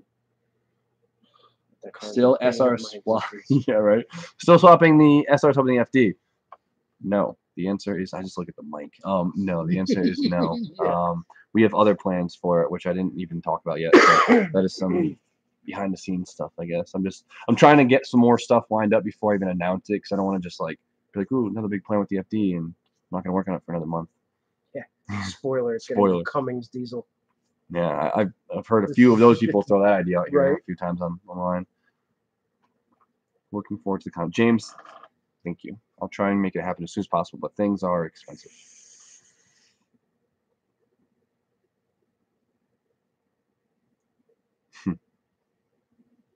We're gonna make things happen. 13B. No, I'm not gonna wait. There's no rotary going back in this thing. I'm sorry, guys. No, Listen, no winkle. When you got a good welder on your side, nothing is out of the price range. We make anything fit. True that. We're gonna put a 12 valve Cummins in there sideways. Mid-wheel drive. Mid-wheel drive. Yeah, one big wheel under the like those fucking the old penny cars or whatever the hell those things were. Mm-hmm. Why not buy Damien's truck? I think he wants too much for it, and that truck is gross. Oh, the F-350. Yeah. We need to go ahead and junk that. Yeah. I couldn't. I mean, I think he wants like $7,000, which like I don't know how much that truck's worth, but for $7,000 for a really heavy shell, I don't think it's worth it.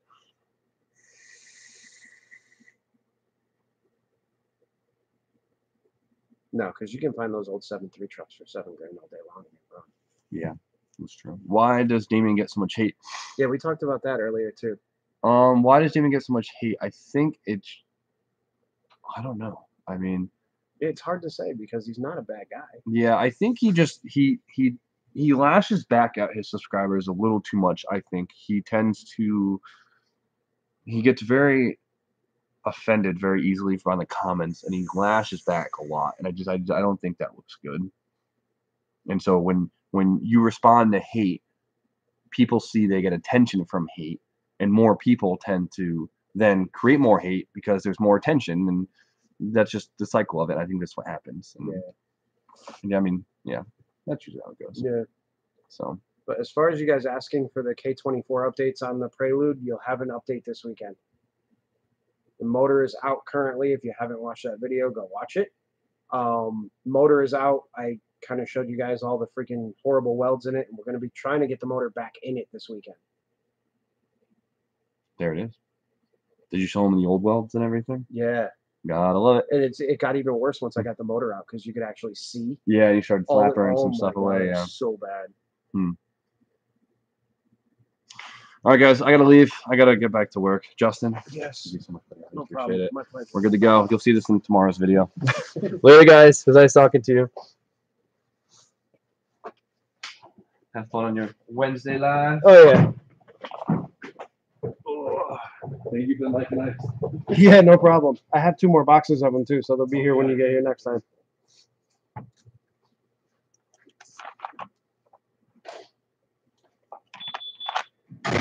So there you go, impromptu Jimmy sighting.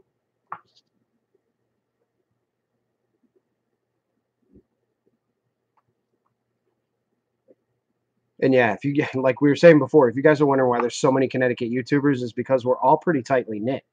Like we all know each other, we all hang around with each other, we all do stuff for one another. It's great. So, you know, like certain people got their start from one, and then it just trickled down, and everything was cool. So it's definitely been pretty cool.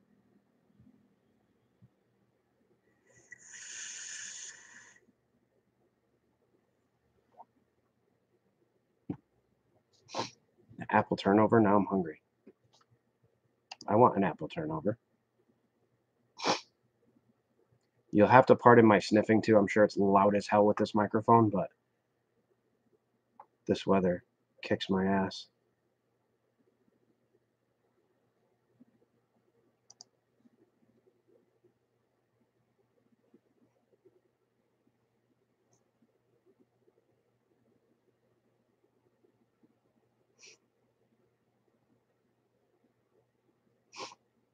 On Damien's Prelude, yes, Sherry actually does weld. She does weld, and she actually did a freaking amazing job the first time out. Like with a tiny little bit of direction, she was laying beads like a champ. But then again, guys, just so you know, women a lot of times are better welders than men. Much more artistic. Yeah, I need a bend drill bad. My opinion on Damien's Prelude is it's a great shell. He picked himself up a halfway decent shell, which is hard to find with any older Honda, and I think it's going to do pretty well if he puts it together right.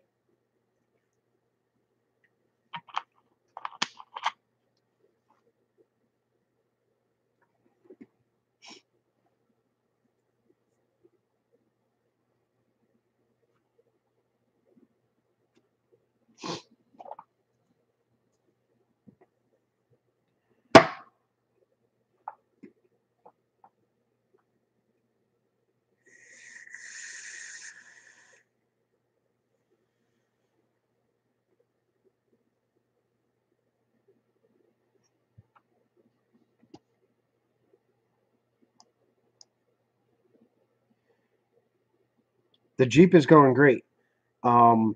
Still running perfectly well. Everything is good. And I hope you're asking about my particular Grand Cherokee, the one I rebuilt. It's been great. I got a little bit of a death wobble problem that I got to deal with. And I think that is something that's just alignment related. But other than that, it's been great.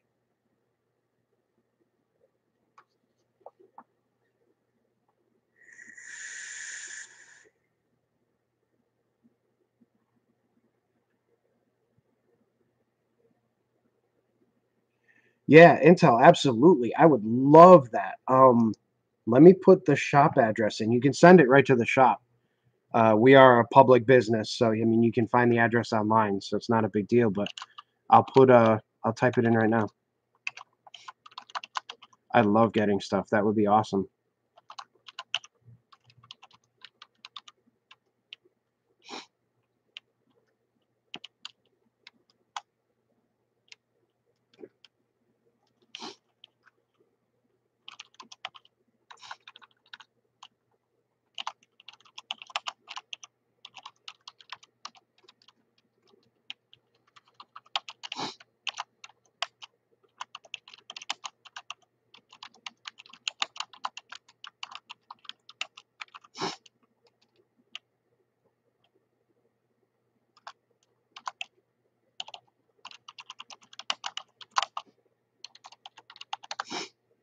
All right, there's the address. It's 80 Morfab Industries, 89 North Plains Industrial Road, Suite 20, Wallingford, Connecticut. I'm probably going to put that in the description. Yeah, I'll do that right now. Throw that in the description of my channel.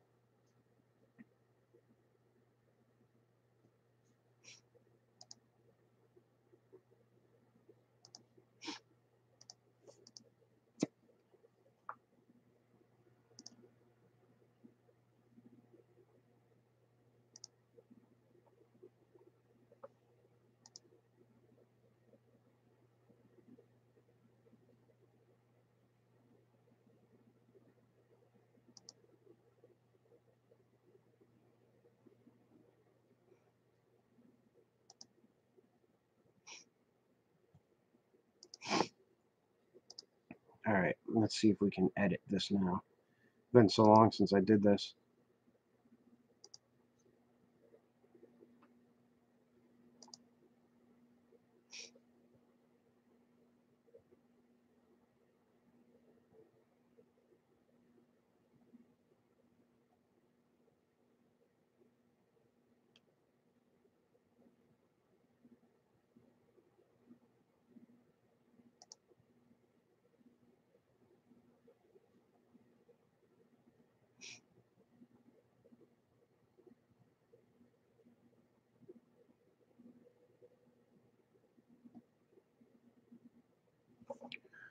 All right, let's see.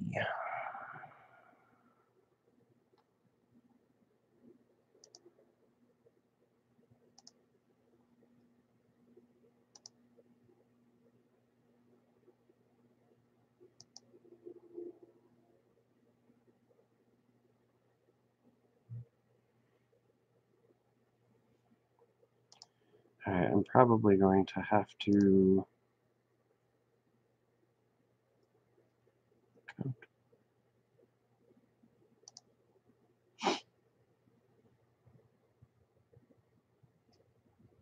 All right, I'll do it later. I've done Boo Fighter. I've done pre-made stuff before. The problem that I have though is it's hard to keep the quality consistent when you're doing builds out of a jig because every single car is going to be different. Um, a car with worn out motor mounts is not going to fit a header the same way that a car with brand new motor mounts would. And if you're talking you have a quarter of an inch of play with room on something that you're manufacturing, when you go to put it on a car and that car's got bad motor mounts, that header's not going to fit. And when it doesn't fit, it's not because the car is a piece of shit. It's because my headers are a piece of shit. So that's why I tend not to make pre-made stuff, and I tend to make everything on the vehicle itself. Oh, JB, I've done magnesium. I've done aluminum alloys. I've done Inconel, a few other odds and ends.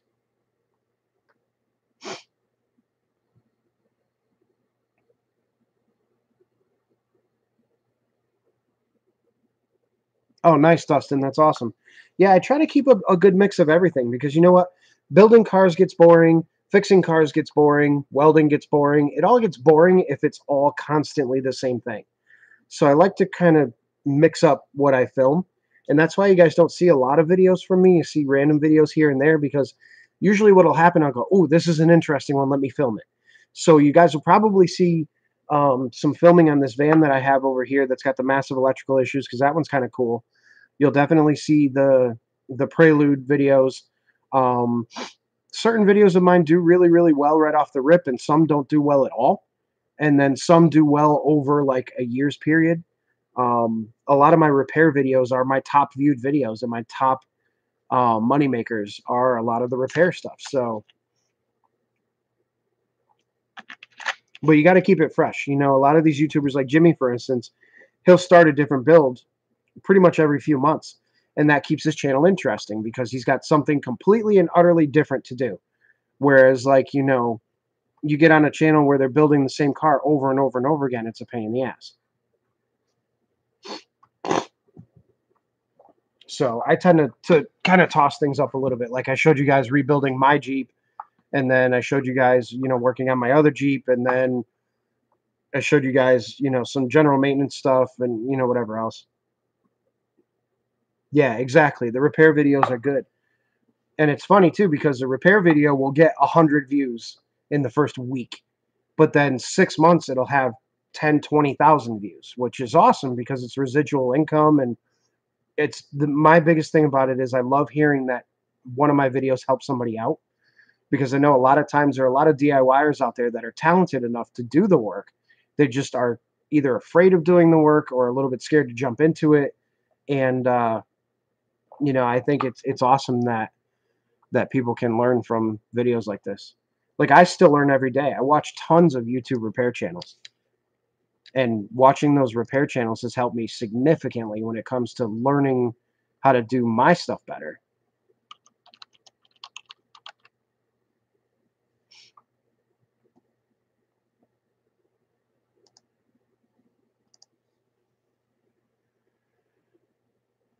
Yeah, Boo Fighter, exactly. I had my the pies for dinner video that I did like a year ago. That thing exploded right off the rip, and it carried for about 3 or 4 months. It carried all the way up into 50,000 views, and now it's just kind of dead. But um,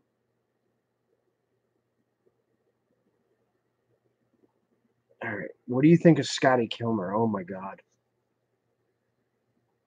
I don't. I still to this day don't know if Scotty Kilmer is a joke or if he's actually trying to help people. Like it's weird. It's very weird because a lot of the stuff he does is like, okay, well, you left out 90% of what people need to know, or it's just, I don't know, it's strange.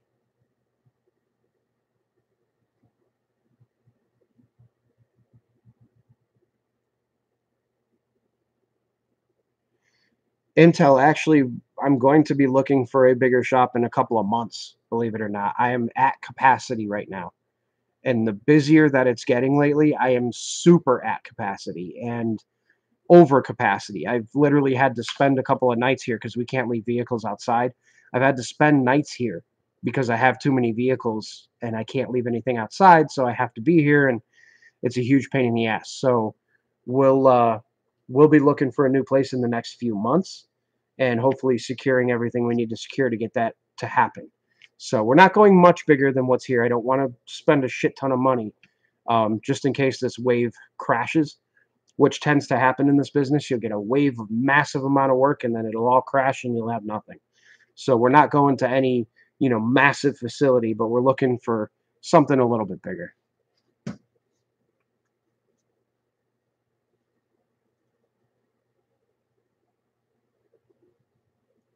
Yeah, Dustin, lack of tools hurts. And especially now that Sears and Craftsman and all that stuff are out, you can't get those really amazing tool sets for 200-300 bucks anymore. You have to kind of piecemeal everything. And, Harbor Freight has some pretty decent stuff if you're just a DIY mechanic. Um, but I don't know.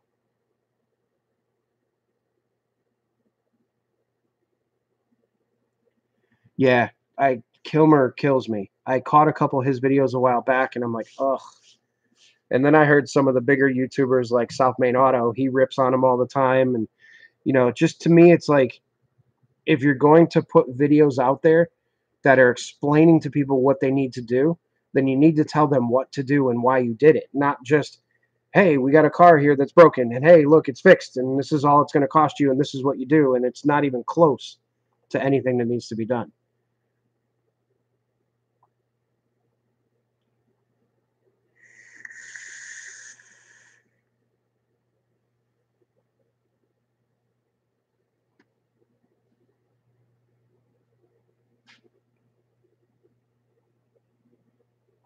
Yeah, Scotty Kilmer's a weird one. I'm not a big fan at all.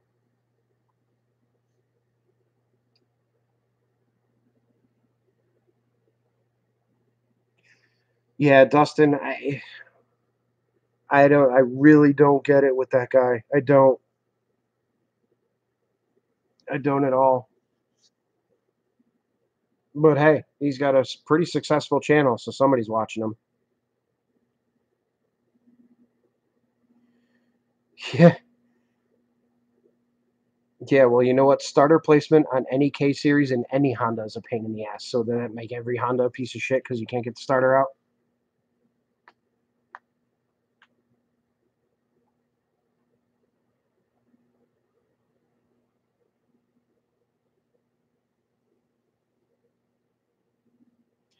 Yeah, you know what, Intel? I've gotten pretty accustomed to my ways. So me working for someone else without it being my business. So, like, obviously, all my customers, I work for them when they hire me to fix their cars. However, I don't think I could be hired as an employee for another person to fix their vehicles. Me and that stuff doesn't get along well. I have my way of doing things, and a lot of people don't really see it that way, or they don't, whatever. I mean, I had no problem working for people in other fields, but I think in this particular field, I deal with so many people who know everything because they saw it on YouTube that if I were to work for someone, especially someone who was a YouTuber and knows all of this YouTube stuff, I think it would just get in the way of things because There is, for everything that goes on, there's the YouTube way to do it, and then there's the real way to do it. And the real way to do it on some YouTube channels is correct and makes sense. But then there are the Scotty Kilmers of YouTube. And someone who watches Scotty Kilmer religiously will sit there and tell me, well, Scotty does it this way, so it must be right. And I couldn't deal with that.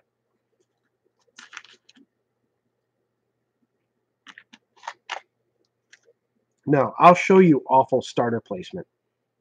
Hold on one second. Let me show you amazing starter placement.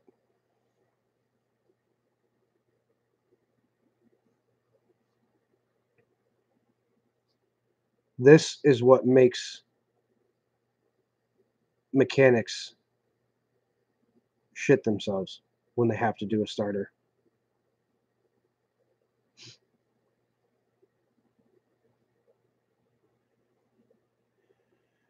All right, so the Cadillac North Star.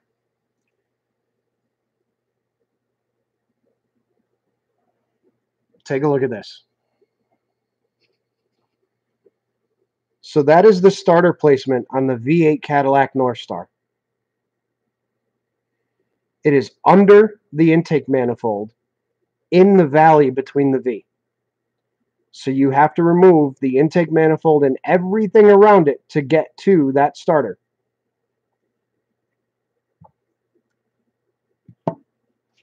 That, my friends, is worse than the one you see. And why they put it there is beyond me, but that whole North Star engine is garbage.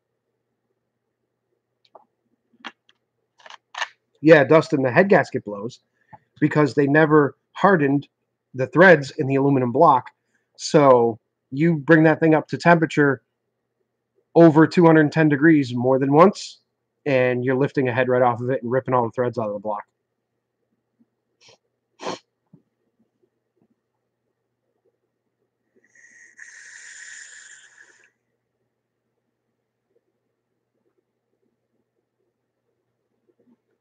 I did a North Star, and it had a water pump and a few other odds and ends, and we ended up doing the starter on it just because I was already in there. And so it's wise to do the starter anytime you have to pull the intake manifold off.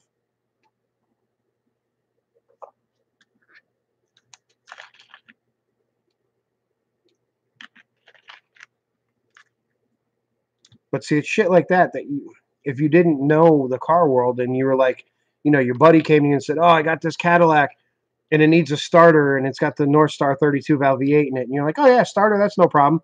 You go down to the store, you buy the starter, you come back, you search for the next 2 hours trying to find the starter. And then when you finally get online and you look at YouTube and you see a YouTube video of somebody replacing the starter, you about have a heart attack. And your friend's like, dude, I thought you could do this.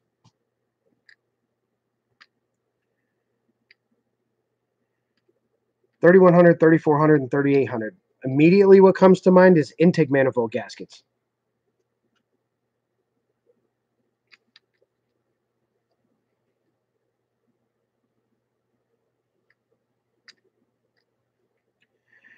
All right, so you're outside of the U.S. and you're wondering about the politics in the U.S.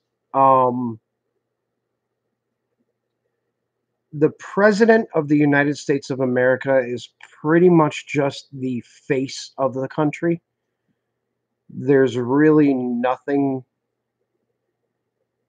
It's hard to say because our presidents over the years have been very puppet-like, per se.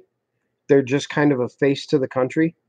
We're not going to get into it. I promise you we're not going to get into it because I hate political talk. But if you imagine a brand and you imagine the mascot of that brand, well, if you picture the United States as a brand, our president is our mascot.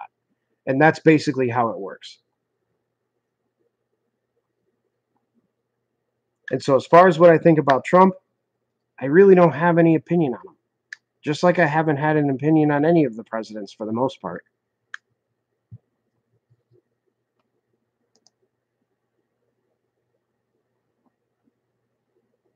Yeah, some of those are a big pain in the ass. I hate those things. Oh, excuse me.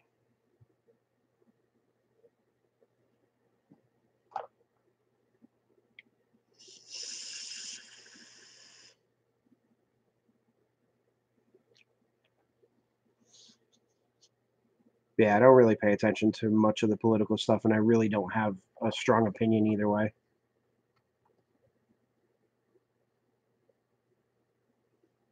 It's actually nice to hear, though, that you guys enjoy the repair videos, because I wasn't sure how that was going to go. Because it's very difficult with this particular channel in that my subscribers want to see me welding and building, but I only get about 1% of my subscribers viewing those videos. The repair videos tend to get a lot more views, but it doesn't work with my subscribers.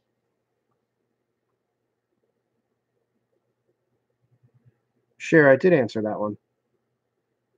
That was the one about working with working for somebody or whatever.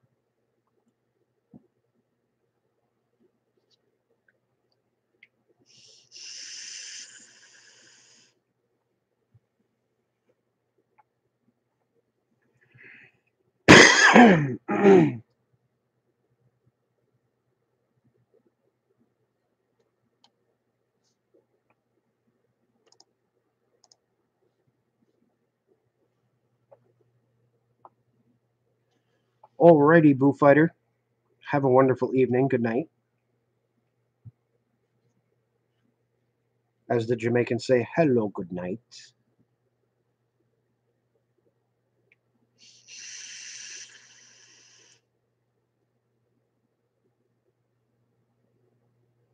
That's an interesting question.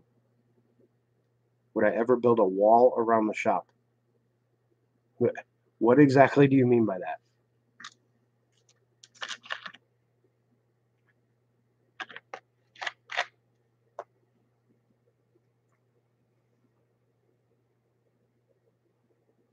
$47C? You got to be dying down there. Yeah, Dustin, right now we have the 2017 Caravan. It's a handicapped accessible van that's having massive electrical issues. So,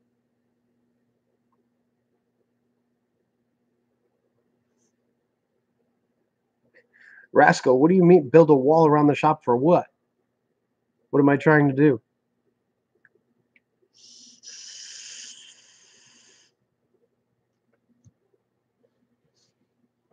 Yeah, so we got the van, and earlier today we had a 2001 BMW 330i with a bad water pump. And a smart car with a bad coil.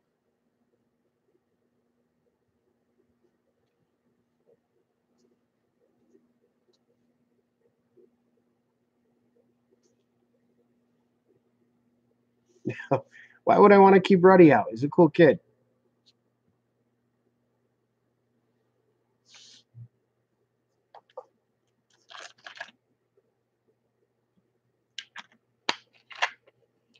The main harness for the Caravans now is all over the place. There's the totally integrated power module on the driver's side, right next to the battery. And then below the TIPM is a harness that runs down into the inner fender well where the ECU is located.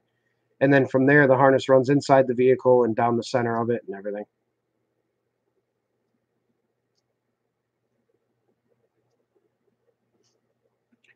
Would you ever put a lift kit on Sherry's truck? No. I would not.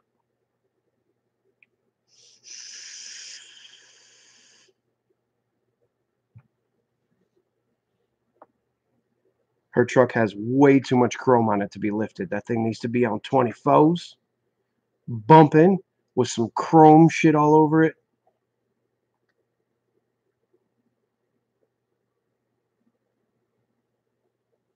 Get the chrome strips around the wheel wells, chrome strips on the door, the fading mirror tint, the fucking chrome vent guards.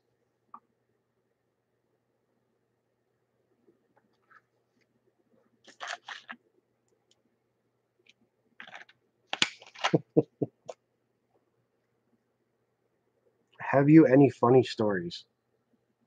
Oh yeah, dub deuces with spinners. Um,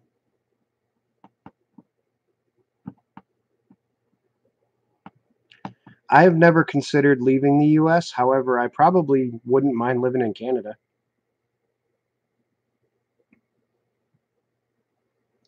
Do I have any funny stories? I don't know if there's been any funny stories lately. Nothing really lately.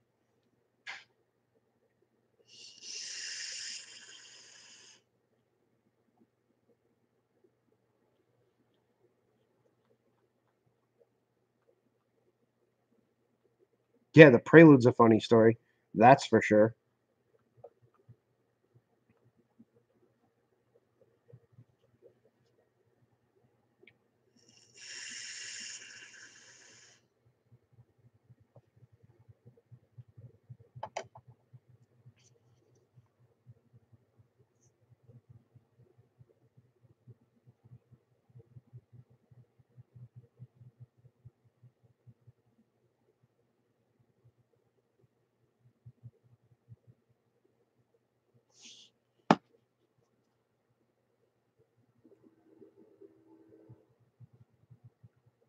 Oh, yeah, that was funny. Yeah, that swap job was hysterical. But yeah, so all right, funny story.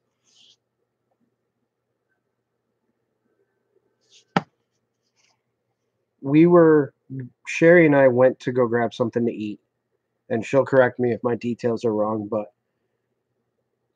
she was sitting in the car next to me, and for some reason she was staring at the side of my head. So being that she was staring at the side of my head and thinking that I wasn't noticing this, I decided it would be funny if I turned my head and said what or something like that. I think I looked over and I went, "Why are you staring at me?" And she got so scared, her arms flew out like this. And she sat in the truck in this position for, I don't know, what, 5 minutes?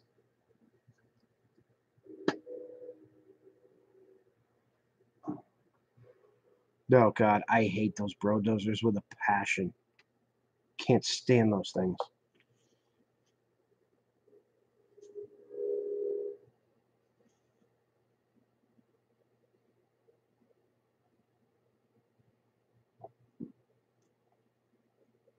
You know what? That's one thing, Intel, that the population here um,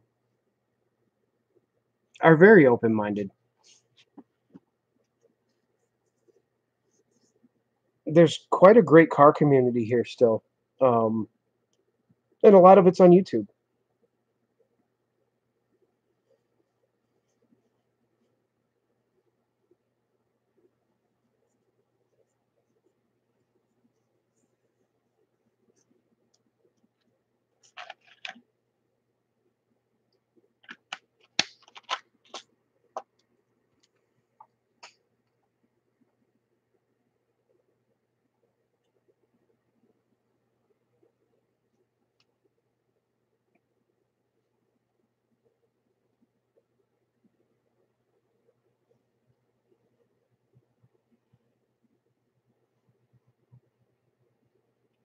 So basically, Rascal, you ended up with assless chaps. That's fucking funny.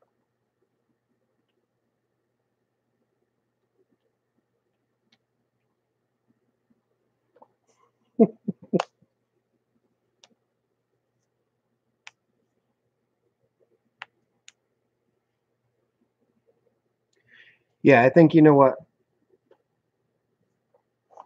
Cars are like a universal language.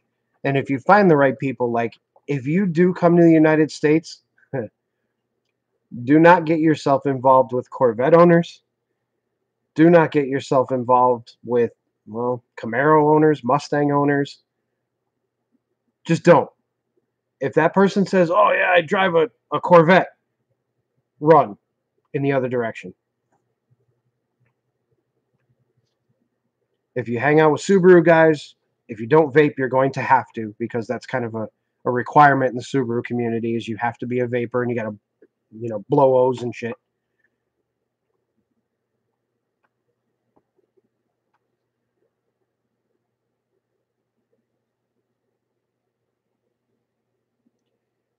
In the Nissan community, you have to claim that you have an R32 Skyline when it's really just a S13 with Skyline headlights.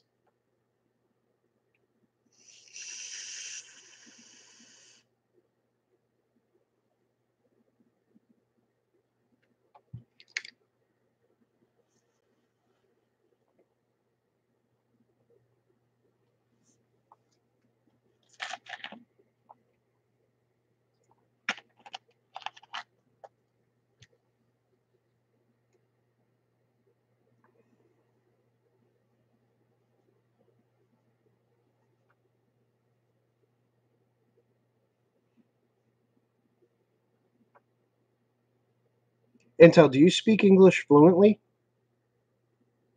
And is that like something that you got? I know you're in Germany, you said, I think. Are you taught English in school as like a second language type of thing? Ah, okay. Yeah, Dustin, I did a lot of stuff with Cummins trucks. I own two Cummins vehicles myself, and I've done a lot of work on those. Will you ever do your own personal build? You know what? Yeah, I want to do my own personal build, and I've wanted to do my own personal build for years now. And I actually had the cars to do so. I had a 3000 GT I was going to put back together. It was a VR4. I had a Porsche 944 that I was going to build.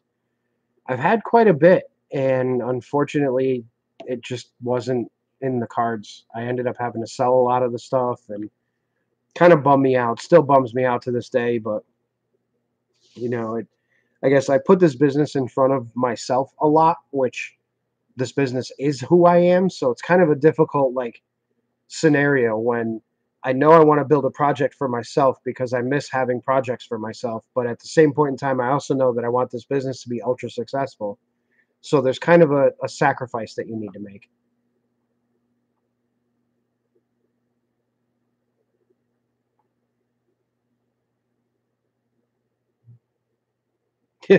Auto shop is a foreign language. That's pretty much the case now with most mechanics. It is a foreign language.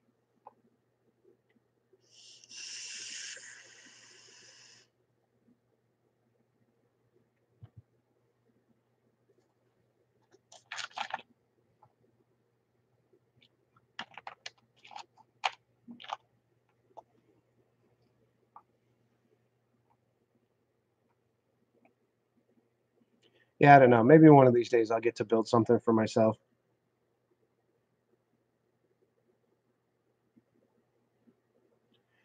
I have done a ton of body work in my time. Mostly on my own stuff because I hate doing it so much. And the only reason I hate doing it so much is, like I said before, it's the time thing.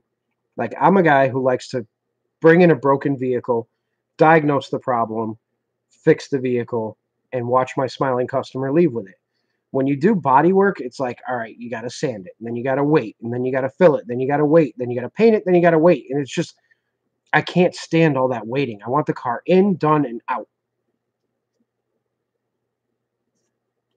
Yeah, Autoshop's the new Photoshop. You're right.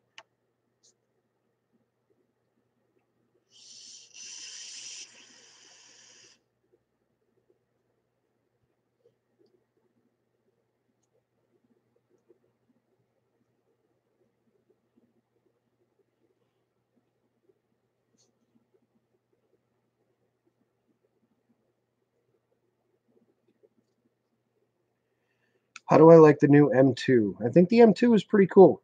Um, I'm a BMW fan, so I mean, you can't really take my opinion because I like everything that they make, but the M2 is cool. I wouldn't buy one because I don't fit, but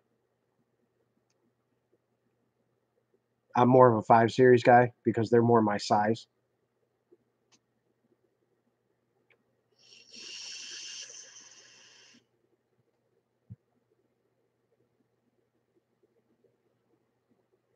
Yeah, Intel, you know what? I think culturally in America, um, we are, at least from my standpoint and the friends that I hang out with, we are very accommodating when it comes to stuff like that, and it doesn't even matter. Like, I don't know if you've noticed with, a lot of the YouTubers here, nothing really matters. Where you're from, what color you are, whether you're male or female, it doesn't matter. You're a person. and that's how we treat all of our friends and family and everything else. We're very open to that stuff. And you know what? Yeah, we'll probably razz you with, little bits of things in the fact that, Germans can't pronounce the word squirrel, but stuff like that, it's funny. And you know what? You may listen to us try to speak German and think the same thing. We may speak it funny.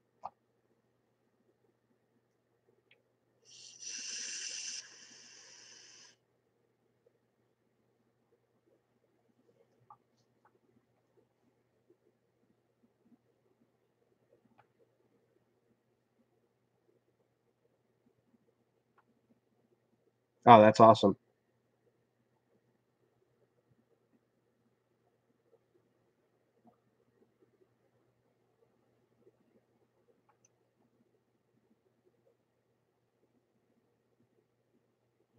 Well, I guess it's better than being the bottom man, but thank you. I appreciate that.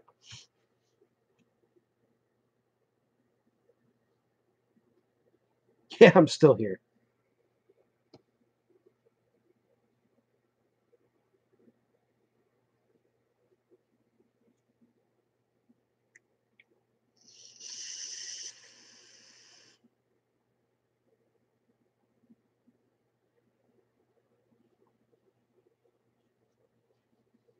It's not too late. It's only 11:30.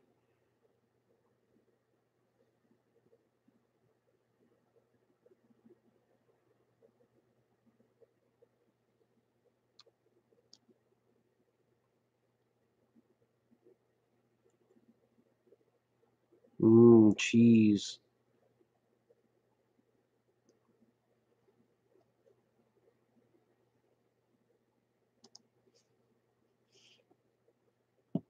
All right.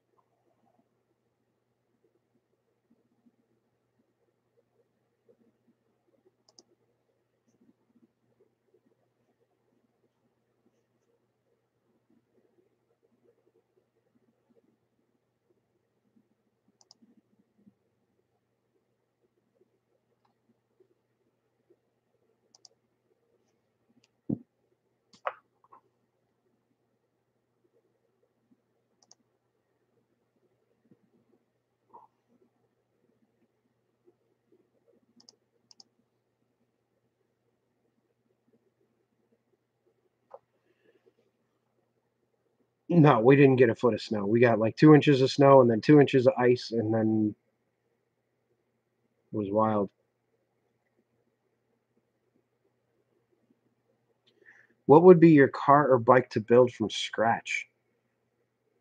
My car to build from scratch would probably be like a 70 Coronet Super B.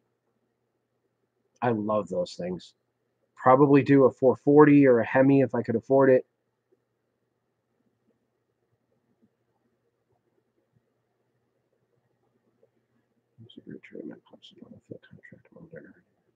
Oh, that's cool.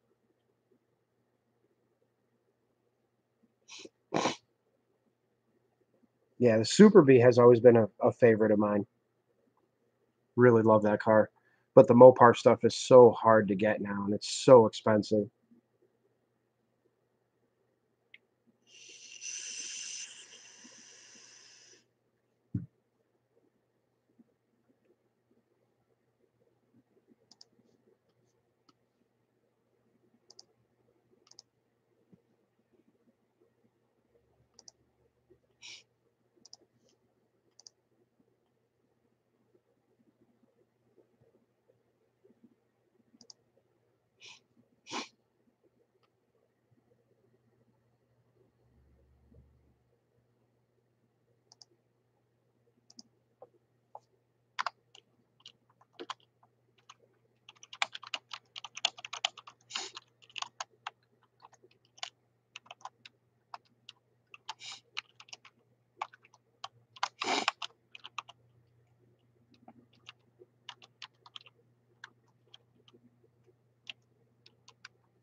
What year? Like a 70?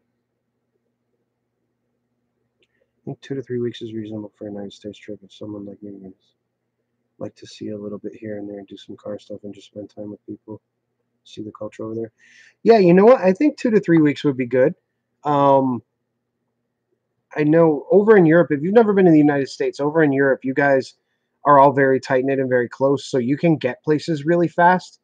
In the United States, it's different a little bit so that, in the Northeast, we're all pretty close to one another. But when you get out to like the California to the West Coast area, you could literally spend an entire day driving from San Diego to San Francisco. So you have to kind of plan the trip out to where you're traveling to places that are close to one another if you plan on driving. If you're flying, then it doesn't really matter. But if you're driving, you have to kind of plan whether you're going to go to the East Coast or the West Coast, or the Midwest or the middle of the country. If you really want to take a super trip across the United States and see all the different car cultures throughout the country, then you're probably going to want to take about a month.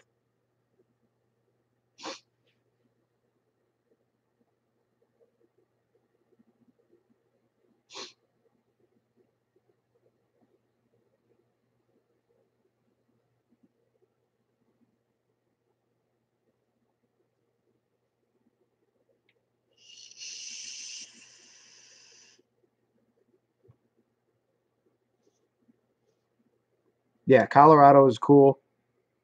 California is cool. Florida is cool. I hate Florida, but for the car scene and stuff like that, it's year round.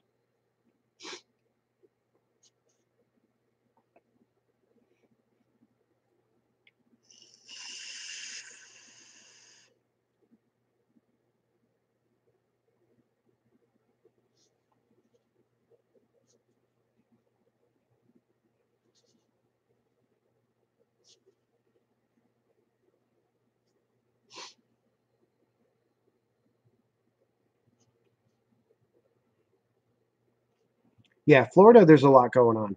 Florida, there's a lot of car stuff going on. If you were to visit Florida, I would say early spring or late fall or even winter.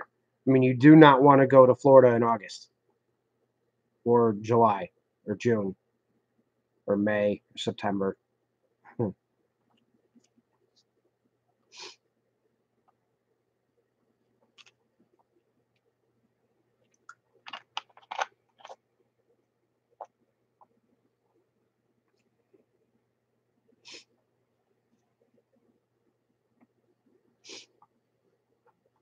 It gets unbearably hot and humid in Florida during the summertime, like unbearably.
Yeah, you could chew the air in Florida in summer. It's like yogurt. And TT racing, the only TT stuff, yeah, the Isle of Man TT for sure. That's an insane race. Those guys need to start towing trailers behind their bikes to keep their balls.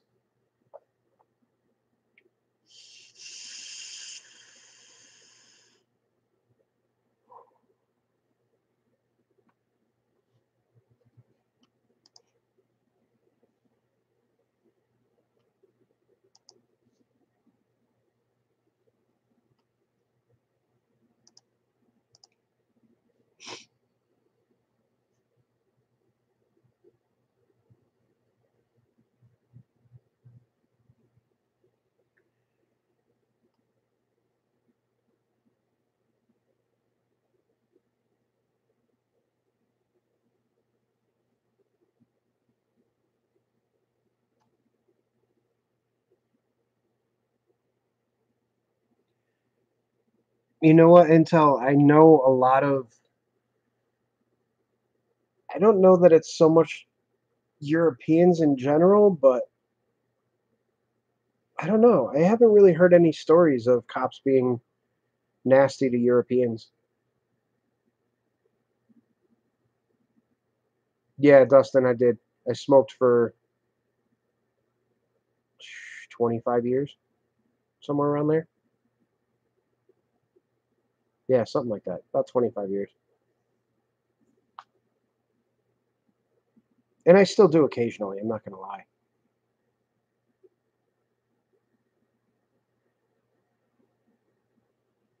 Yeah, you know what? For me, it's a little bit different. Like, I truly enjoyed smoking, and I didn't smoke for the nicotine. I smoked because I enjoy. This sounds stupid, but just like anybody goes home from work and enjoys a beer, I enjoy a cigarette. Like, I don't know, it's tough. And I vaped solid without a cigarette for just over a year and a half, something like that. And it got to a point where I was losing interest in flavors and losing interest in the hardware and the whole. I used to build constantly, which really kept me going. And then when we moved shops, I kind of got out of that, and it just got boring to me. So I picked up a pack of smokes, and every now and then would have a cigarette here and there, and so I kind of, for the most part, I vape, and I'll have a couple cigarettes here and there.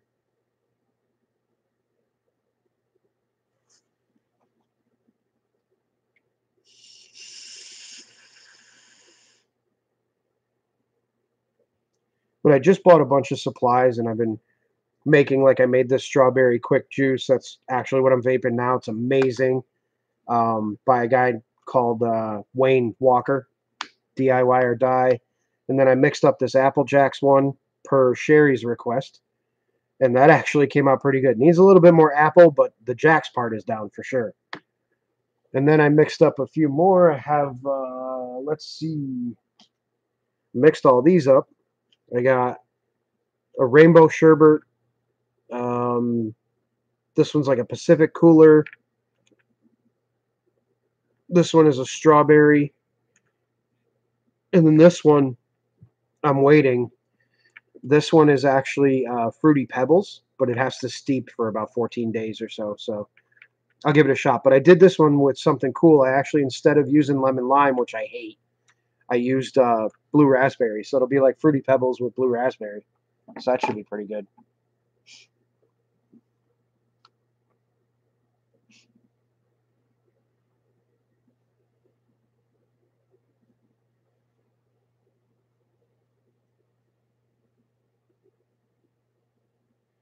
Awesome, man.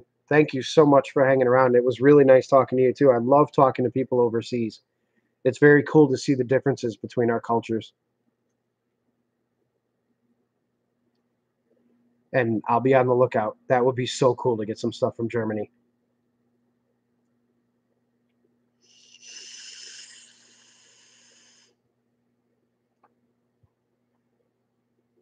I also put the address to the shop in the description on YouTube, so it's there if you missed it.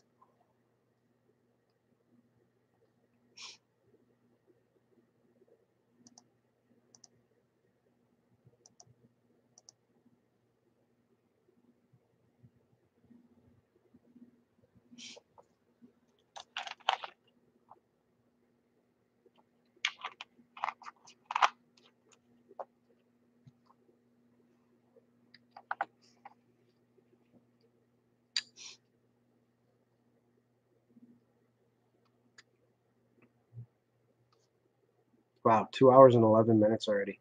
Time flies. Then we had a Jimmy Oaks takeover.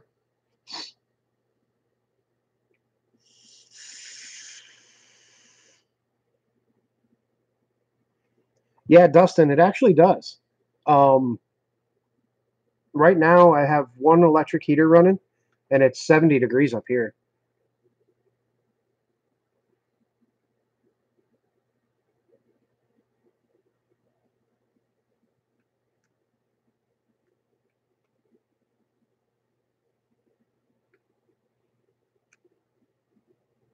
No, there's some. You know what? Rascal, you're in what, Ireland, you said? or somewhere of that general vicinity.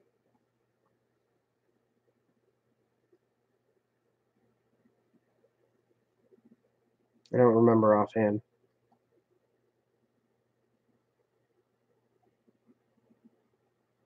I do not have a fume extractor. I breathe everything in. It's great for the lungs.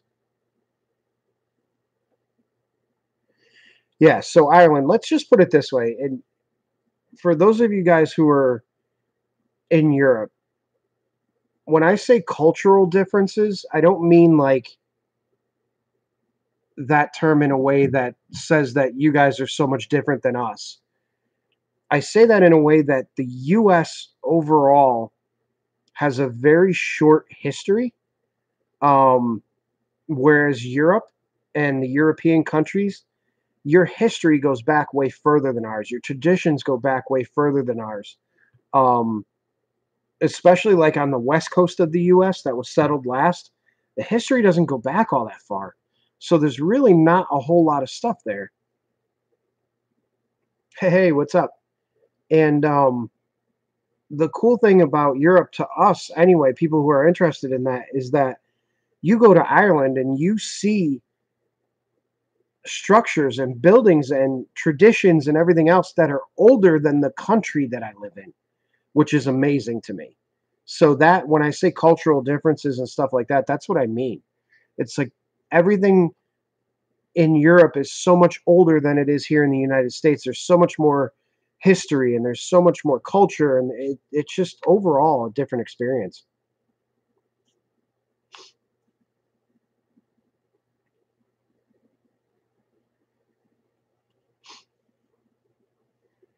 Well, hello there, Squiggle J.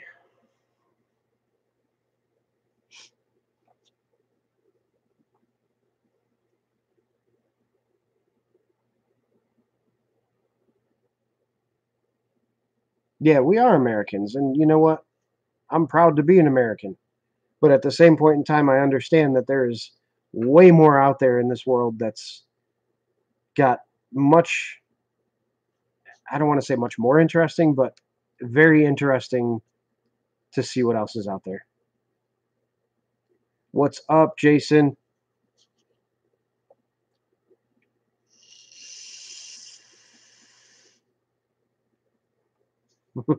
You filthy animals.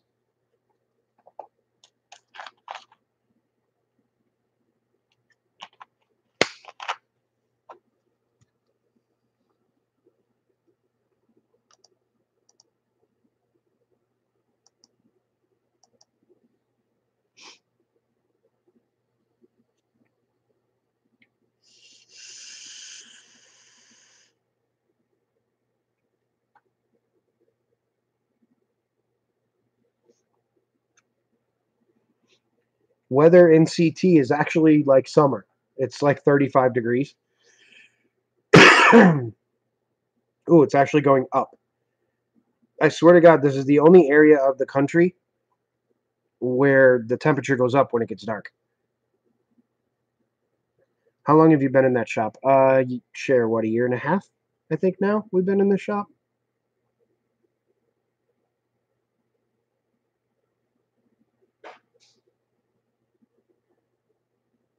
No, Rascal, I know. I know. I knew exactly what you meant, but I wanted to get that out there because I thought that was pretty interesting.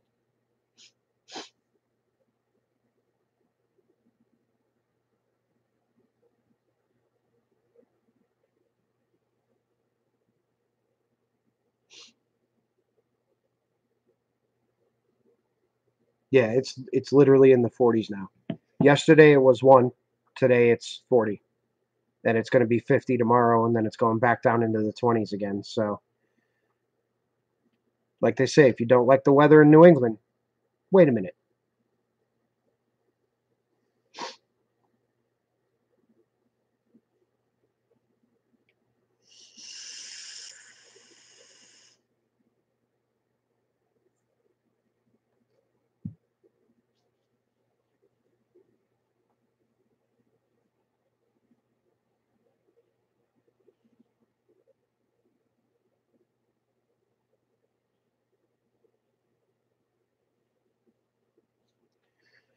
What storm is what? The one that we just had? All right, guys, hold on one sec. I'll be right back.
Okay, I'm back.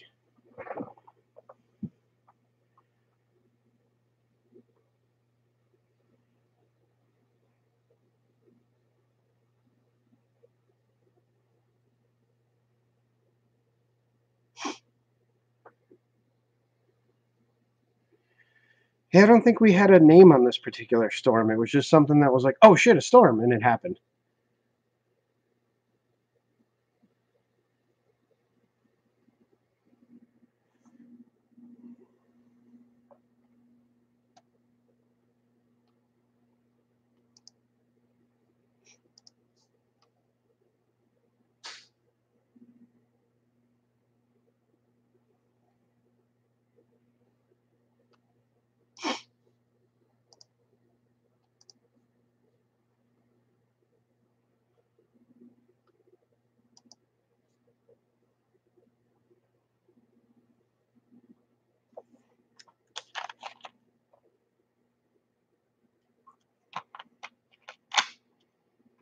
I am going to try and take a vacation this year. I haven't taken a vacation, oh God, in quite some time, and I really need to.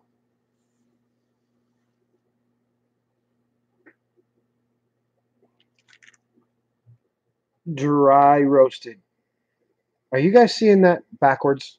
Does that look backwards? Does that say Sretnalp?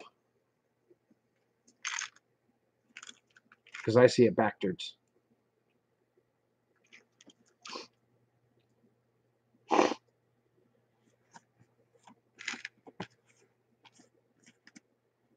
Now I shall have some.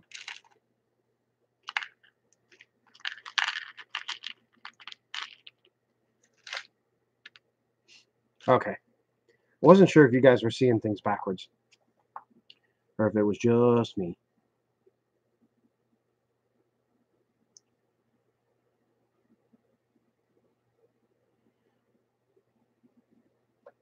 This is my left hand.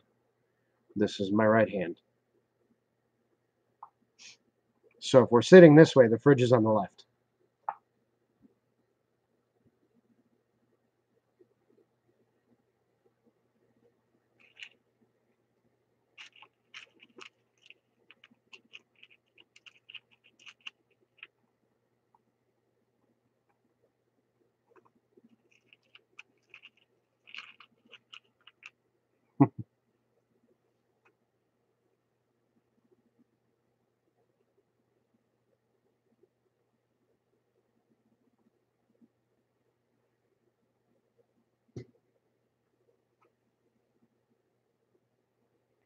See, that's the other cool thing about Europe.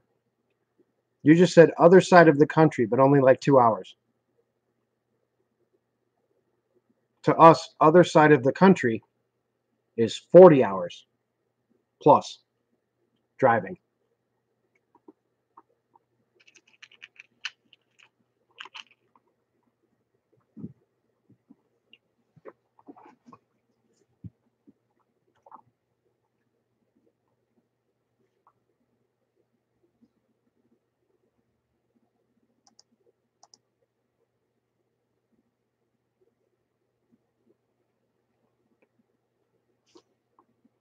Yeah, right? I mean, what's kind of cool about Connecticut is an hour in any direction, you're in a different state or in the water, one of the two.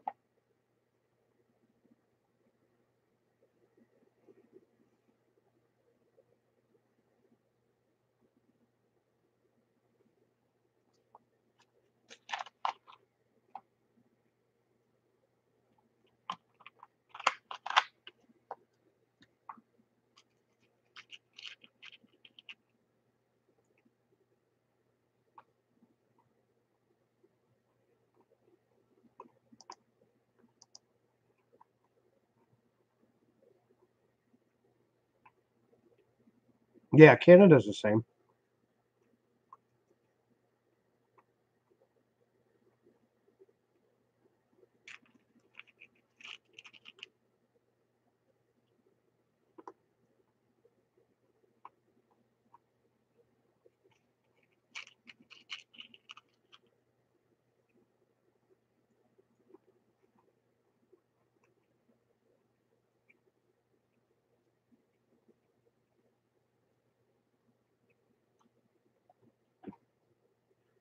I just think it's cool that you can go from the UK to Paris in like 2 hours. And yeah, I've traveled outside the US.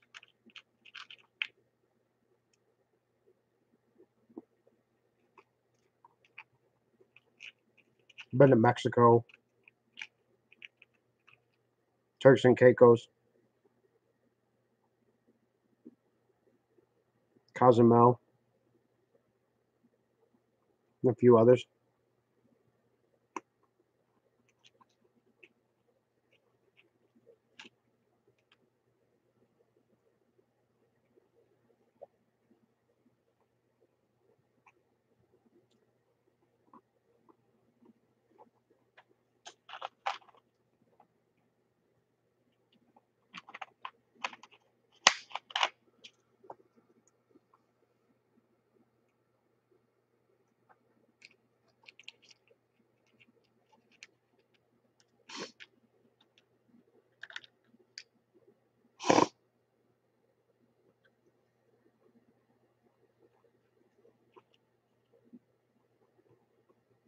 Yeah, a lot of countries are really clamping down on travel.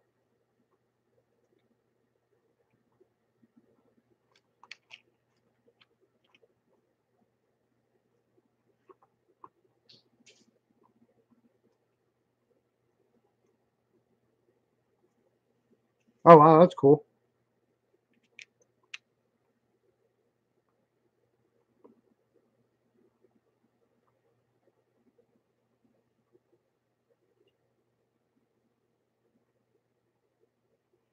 Oh my God, shit. I thought you were going to start asking them to send food. That would have been hysterical. Hey guys, our fridge is bare. Can you send us food? But that's a really good idea.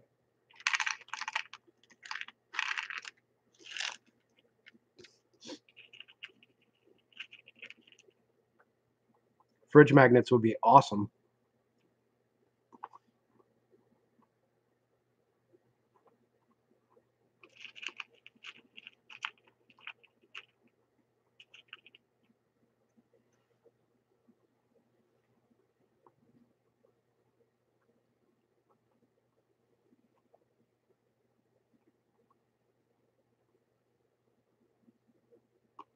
Yeah, I started reading it, and that's what I thought too. I'm like, oh my God, she's now asking the internet for food.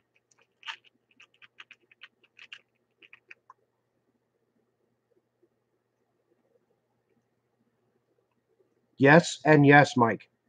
Yes and yes. Anybody who doesn't know me, I am a cheese fiend. Anything with cheese, I love it.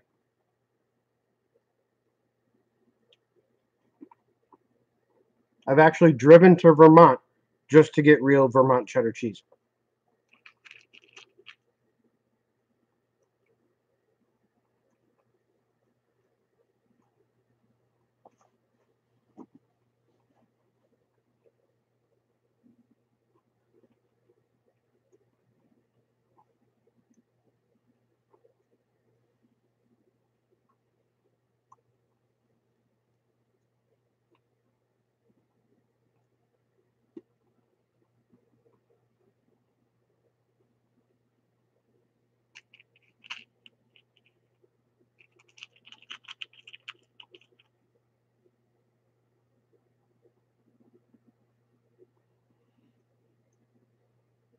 Oh, wow. So why is the UK leaving the Union?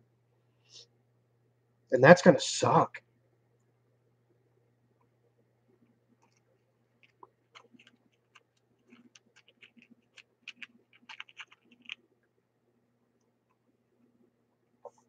Cheese is life. Actually, one of our friends brings me Vermont cheddar when she goes to Vermont every year. It's great.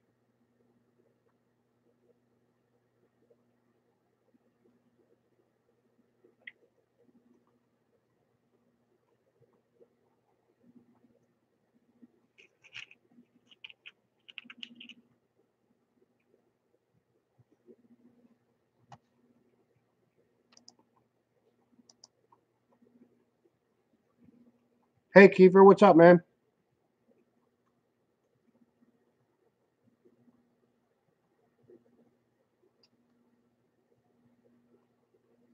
All is well. Thank you.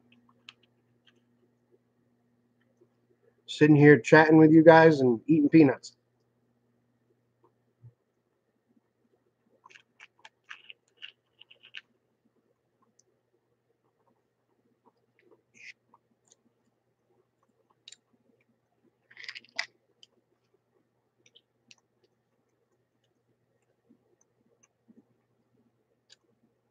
Oh, awesome. Thanks, man. I appreciate that. I definitely appreciate that. We're almost at 10,000 subs, and I feel like this first 10,000 has been such a battle. And I feel like once I hit the 10,000 and we hit that groove, we're going to be sailing throughout this year. 2019 is going to be good for YouTube. Should be fun. I have some ideas, have some plans.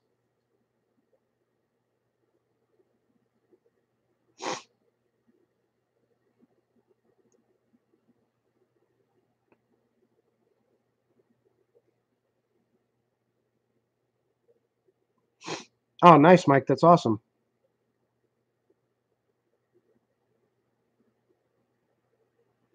I do have a funny experience with a motorcycle.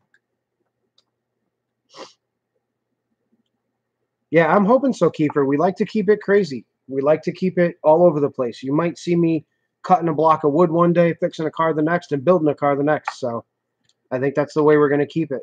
That it works. It works well. Like I said to these guys earlier, Jimmy was the one who got me my first 4,000 subscribers. And ever since then, it's been a kind of a game to play to see where I can get everything going. And it seems to be that the toss up of different types of content is what keeps people interested. So, all right, guys, give me 2 minutes. I just have to go pull my car in so it doesn't get towed because the landlord's an asshole. I'll be right back.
Okay, I'm back.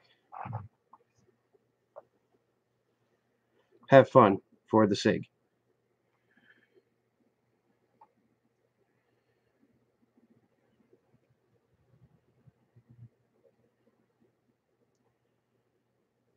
Oh, wow.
Kiefer, you know what?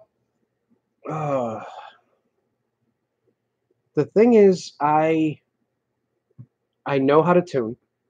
I've done it several times, and I've always done it in the background. But the problem is now is that everyone's a tuner, and it makes it difficult. Dynos are super expensive. The competition to get people in the door would be ridiculous. To spend $40,000 or $50,000 on a base model dyno, I just don't think that the revenue stream is there, and I don't think it's going to last. And plus, there's so many tuners out there now, you can literally trip over them as you're walking around. So that's a tough market to get into, unless you're somebody like Brent from Boosted Boys or Jeremy from Faster Proms, and tuning shops that have been open for a long period of time will still get residual business that keeps them going. But to open up a new tuning shop per se, I mean, when would I ever have time to do it? I already don't have time because I'm doing general maintenance, custom fabrication, welding repair. I mean, there's so many different things that I'm doing already. To add another thing to my plate, I think would just be ridiculous at this point. JB, you're welcome, man. I'm so glad that you did that. I think you're gonna love it. And it's gonna be incredible. Yeah, Keeper, it's definitely overkill. I mean, it's you always want to be able to specialize in one specific thing and do that one thing very, very well, to the point where if everything else around you fails, then you have that one specific thing to fall back on. So it just so happens that what built my business was general repair. And I don't want to freaking toot my own horn, but I'm pretty damn good at it. And I can do the electrical side of repair as well, which nobody else around here touches. So if everything else goes to hell and all of my fabrication stuff goes to hell and all my general maintenance goes to hell, I still have that base of electrical troubleshooting that nobody else does. And I can get by on just that.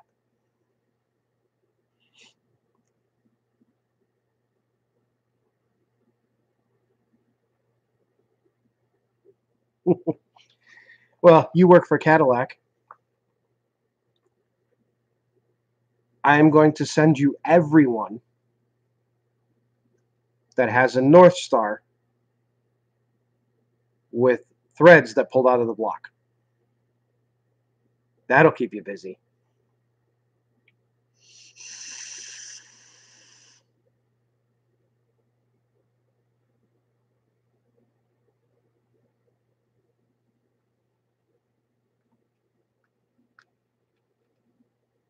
Yeah, that and starters.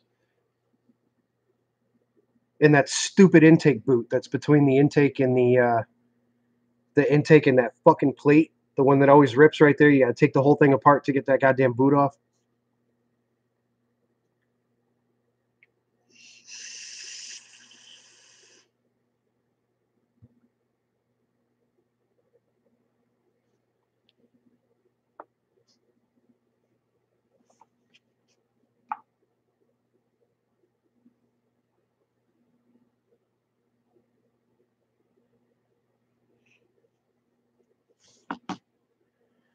Yeah, I went to school for industrial electronics, and then I got into automotive electronics, and I've been doing that ever since. And this white van is here for that major electrical issue.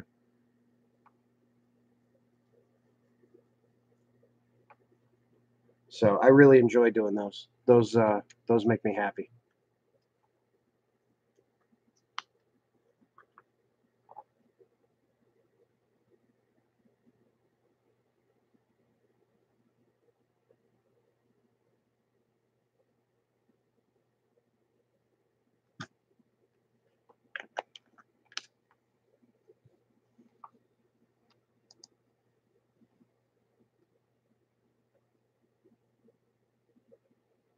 Oh my god, I had a customer with a. Is that what's in the Traverse? The 3.6 VVT? I just had a customer with a Traverse with a freaking motor let go for no apparent reason.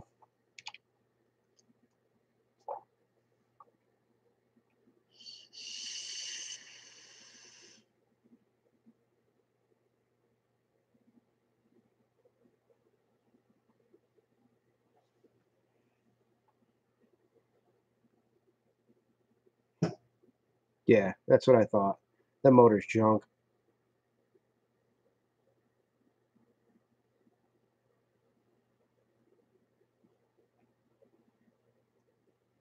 I don't know. I feel like every auto manufacturer now is putting out junk. I don't care who it is. There's problems with everything. You got Hyundai Motors locking up randomly on people on the highway. You've got motors randomly just destroying themselves for no good reason. You got, and it's from all the major manufacturers, people who should have this shit figured out by now. It's all crap.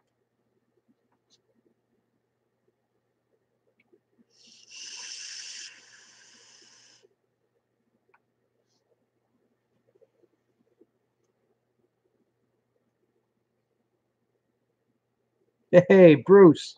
There he is.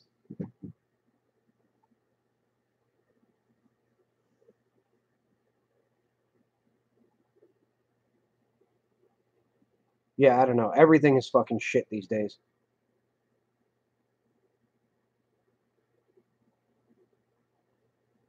I mean, crap. Aaron, we only got about an inch of snow. The rest was all ice. I mean, shit, what was it a few years ago? Subaru. Subaru had to recall a whole bunch of engines because they put the piston rings in upside down. And the cars were going through 3 and 4 quarts of oil between oil changes.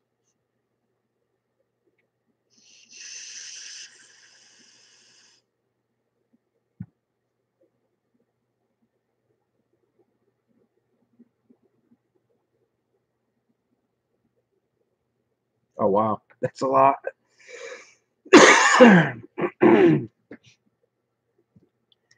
That 4.7 bang literally woke me up out of a sound sleep. That's how loud it was. And it was outside in the parking lot.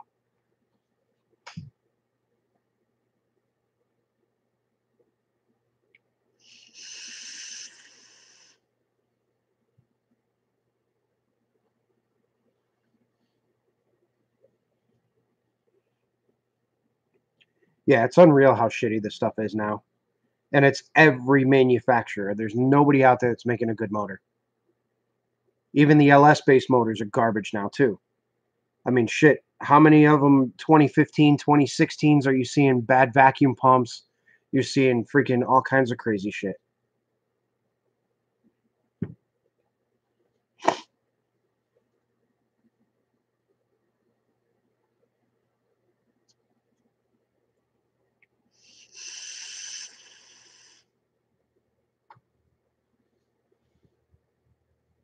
Yeah, lifters like crazy. All the freaking MDS stuff, all the Chrysler stuff, lifter problems, logic problems, all kinds of crap.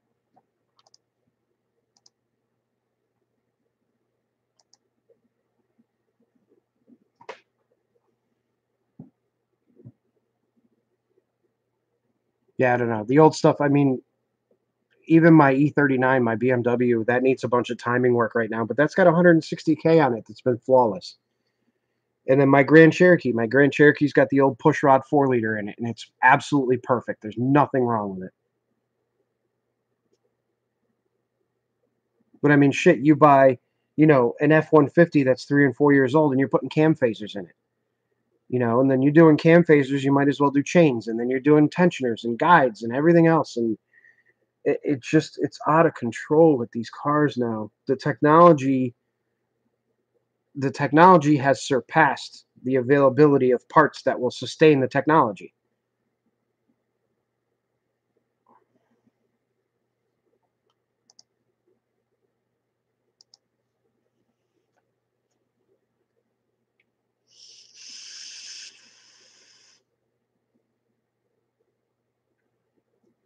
I mean, shit, the 4.7 liter in the other Grand Cherokee, that motor's got 3 separate timing chains and 0 timing marks. There's nothing.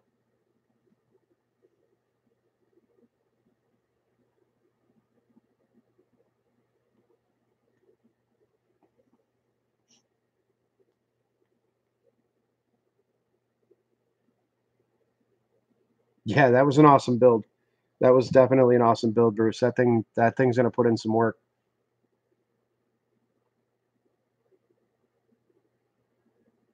But I mean, shit, I had a 2015 GMC Sierra all-terrain package, the top end of everything.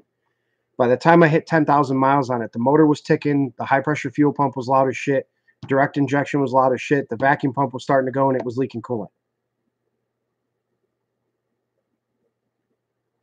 Yeah, the E39 is a 540.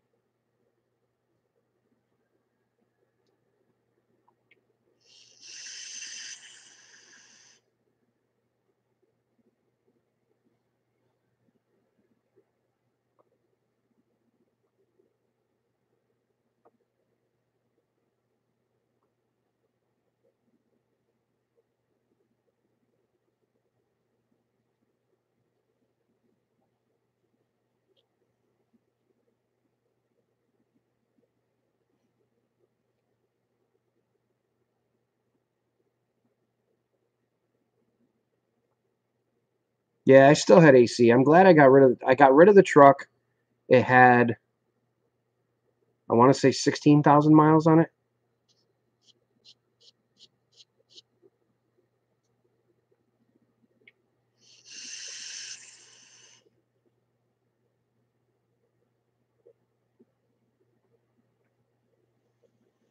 No, I cannot see the moon. It is cloudy and raining at this point, and it's almost 50 degrees. Weird.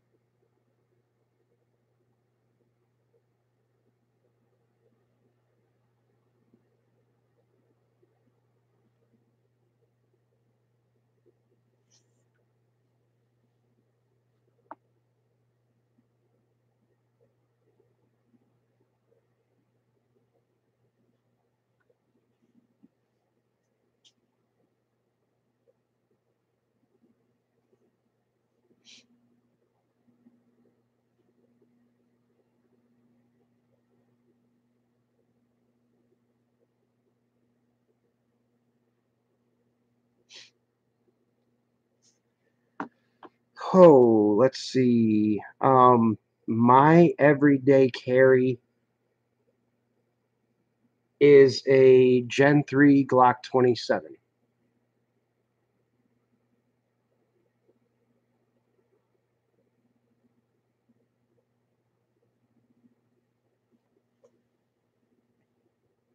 And then occasionally I'll carry the Kimber. I have a Kimber Ultra CDP2.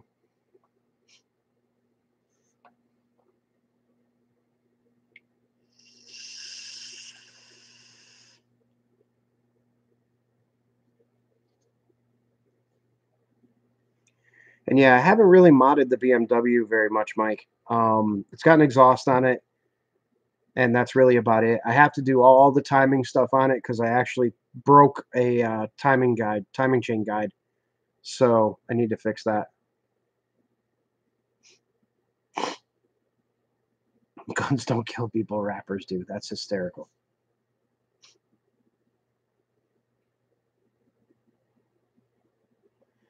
Yeah, you know what? I love the Glock 27 simply because it is snappy. It's ultra small. It's comfortable to carry. It's got a lot of power. and it fits my hand real well because the gun is short and fat, and I have big meat hooks of hands. So long, skinny guns don't feel good in my hand.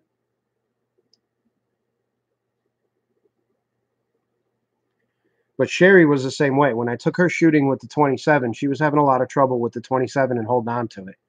But I handed her the Ultra CDP2, the 45, and she handled that much better.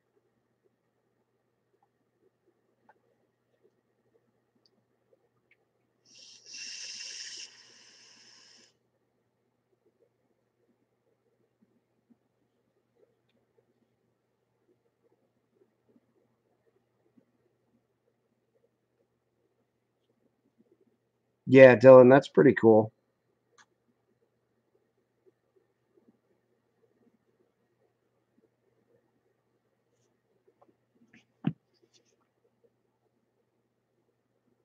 Haven't looked at it in a while though. Yeah, very true. You were using the wrong hand.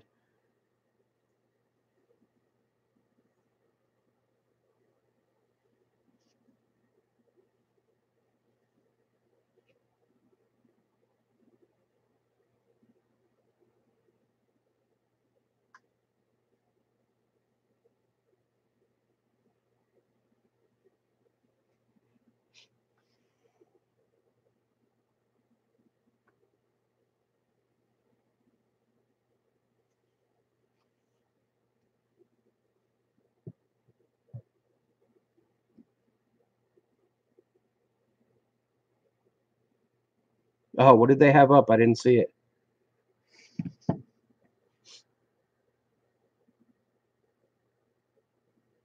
Oh, that's cool. Yeah, the 43 was tiny.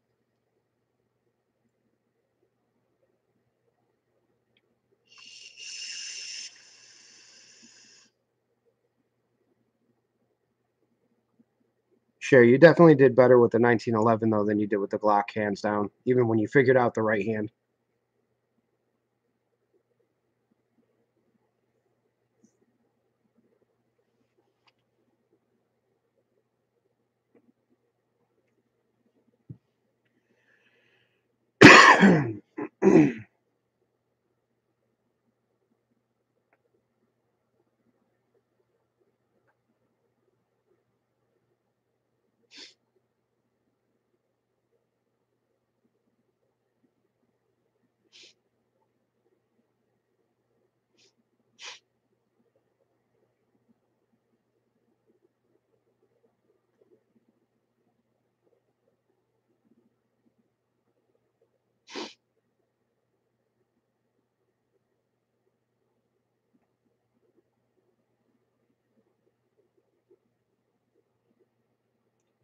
All right, Dustin. Cool, man. Thanks for stopping by. I really love talking to you guys. Have a good night.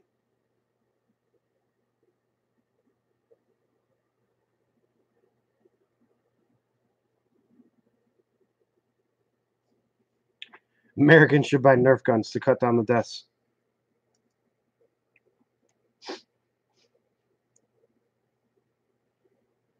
Yeah, I mean, quite honestly, I rarely ever carry a gun.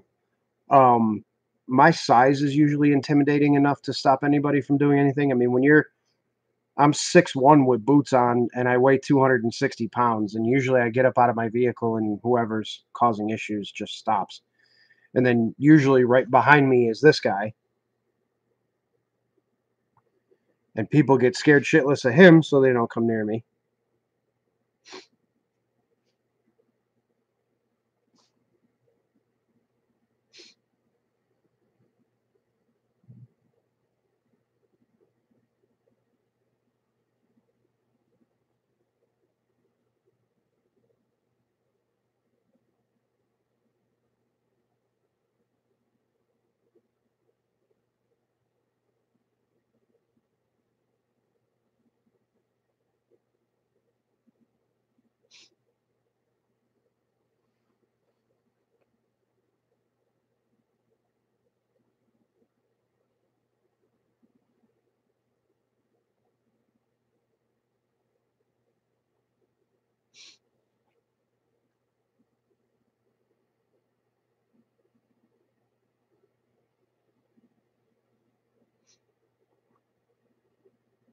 Oh, that's gross.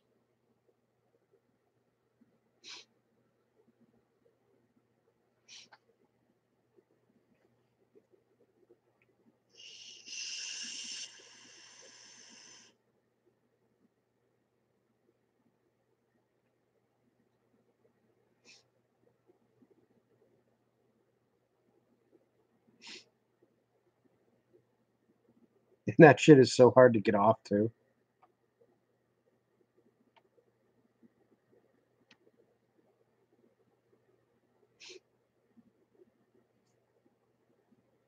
Later, JB. Have a good night, man.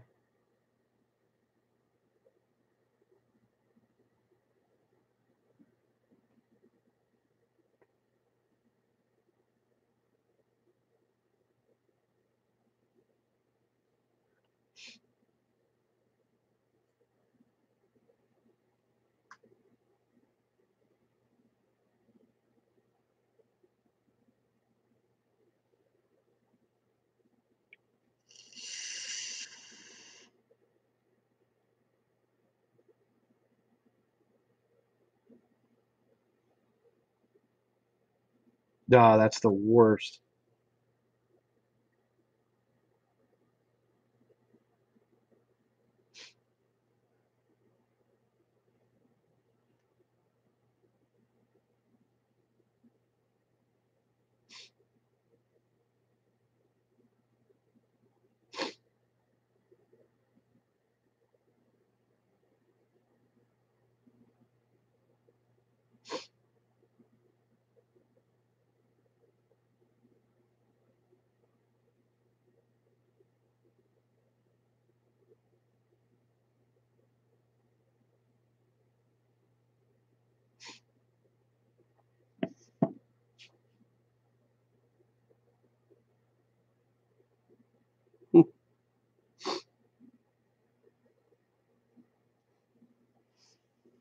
Yeah, it's so weird. Don't get me started on the whole gun thing.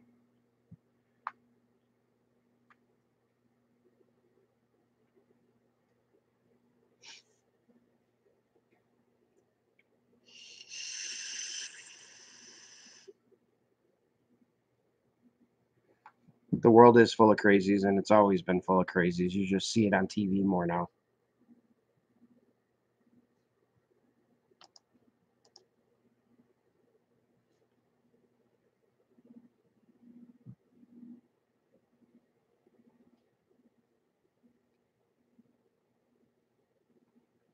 See, autocorrect is a funny thing because right now it looks like you have a little Mexican guy named Jaime that you bring to and from work.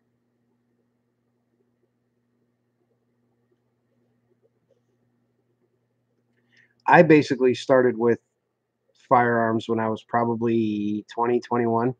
I got my permit, and I did it just because I wanted a new hobby. I wanted to go to the range and go shooting and stuff like that. And I never really got a gun to carry because I never really needed one, but I have to go get Jaime from work.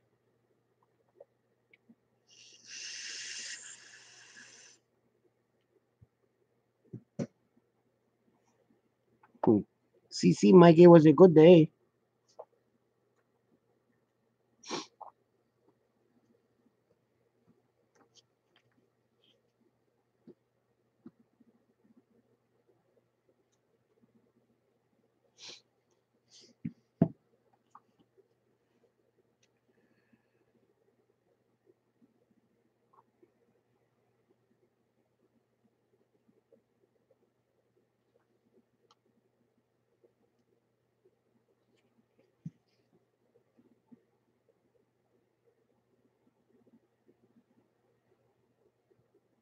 Hmm.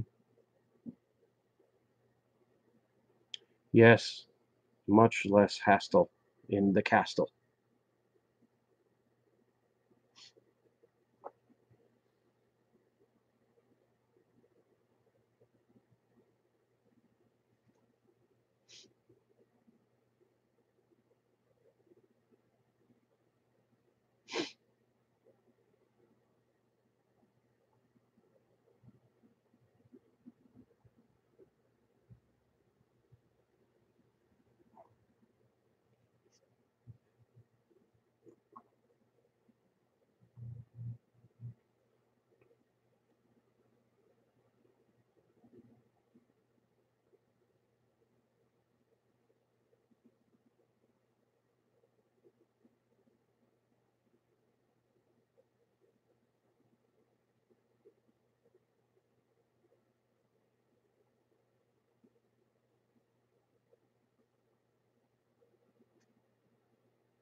Yeah, I grew up with a dad who was in Vietnam, and he refused to have guns in the house because he was not afraid to use them.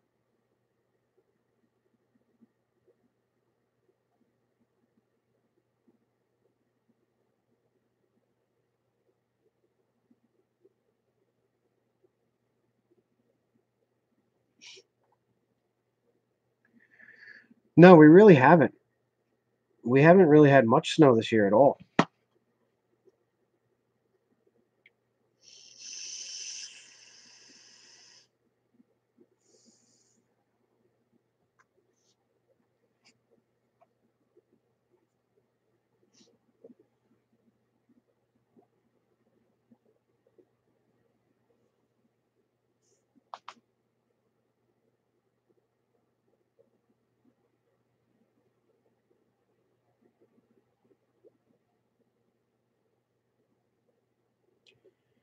Now, Aaron, you know what? My father is very tight-lipped about the Vietnam stuff. From what I understand, he saw a lot of action. He was in the Corps of Engineers, not particularly the Army Corps of Engineers, because that didn't really exist back then. It was more so they had specific engineering units, and his was an engineering unit, and they built a lot of railway and bridges and things of that nature. So he was in the thick of everything the entire time he was there. So he doesn't talk about it much. But when he does, I am definitely all ears because it's very interesting to hear about. But it's just one of those things. Him and three of his brothers were there, and it's very interesting to hear. But I don't ask about it. I just let him talk about it when he wants to.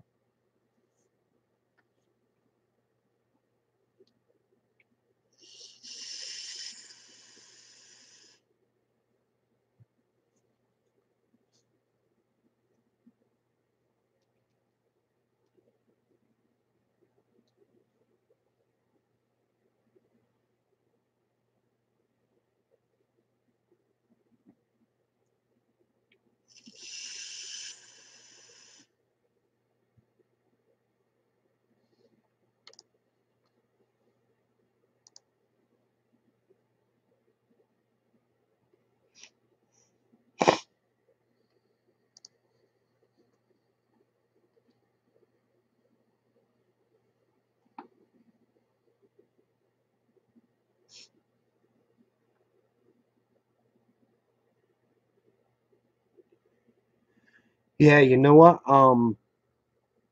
My father has told me that as well. A lot of the people who talk about it on a regular basis were the ones who were over there on support missions per se, as in they were never um, truly in the middle of the fighting, and they were just there for whether it was medical support or whether it was um, clerical duties or what have you. A lot of the guys that talk about it never actually saw it.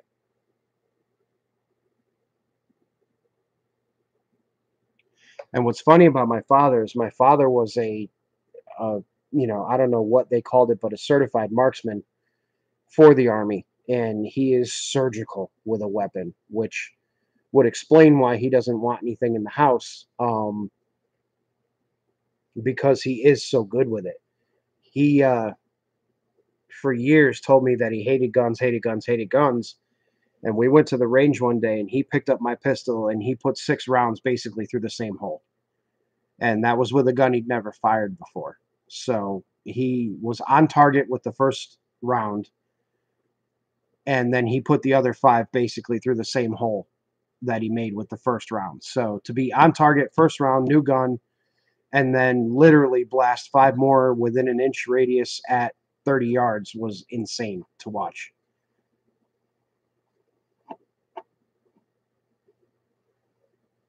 And with an M16 or an M14 rifle, it's insane to watch him shoot because it's just so natural.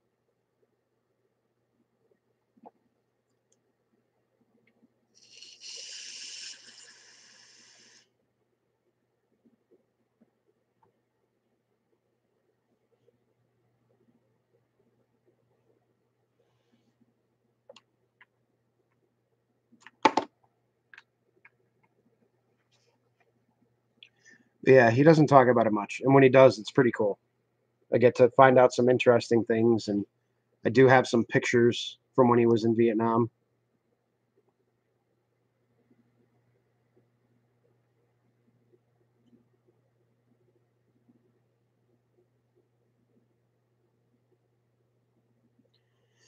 Hey Corey, what got me into fab work? Interesting story actually is years and years ago I bought a Jeep Wrangler, a YJ, and I got into off-roading pretty good and wanted to build something that would be really, really cool. So I built this Jeep, and I didn't think anything of it. I had a Clayton off-road kit. I converted it from leaf spring to coil spring, and it was a pretty intense vehicle. And a lot of people saw it and wanted me to do the same thing to theirs. So I started getting a lot of questions about, hey, can you do this? Can you do that? Can you do this? So I just started welding people's Jeeps up. And then it got to a point where Jeep frames on TJs were rotting and people wanted me to fix those. So I started fixing those. And then it turned into, I made an exhaust system for my car and everybody loved it. So they wanted me to make an exhaust system for their car. So I started doing that. And it literally was just all stuff that I was doing for myself that got noticed. And then people wanted me to do it for them. So for a while, I was fabricating a lot of Jeep stuff. Then I was doing a lot of exhaust work. And then I went back to doing Jeep stuff for a while. Then I kind of got out of the Jeep thing and I started doing a little bit more of the machining side of fabricating stuff with the lathe and the Bridgeport. And then I got into TIG welding a couple years ago and I fell in love with it. Absolutely fell in love with it. I bought a TIG welder so that I could weld up some stainless much nicer than I was doing with my MIG with stainless wire. And once I bought the TIG and I started welding more stuff, more people saw it. They were like, wow, I really want that. And it just kind of spiraled from there.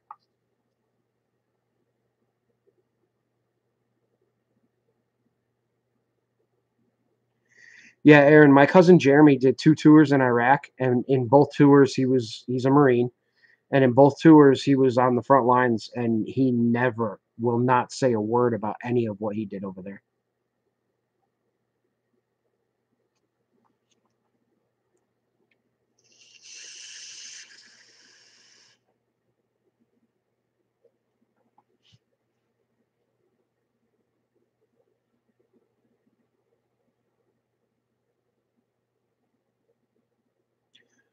Yes, I have. I have done aluminum on DC with my TIG, as a matter of fact. Um, Nothing super thick that needed helium, but yeah, I have done DC helium at another shop on some pretty thick. I think it was 1 inch thick aluminum plate.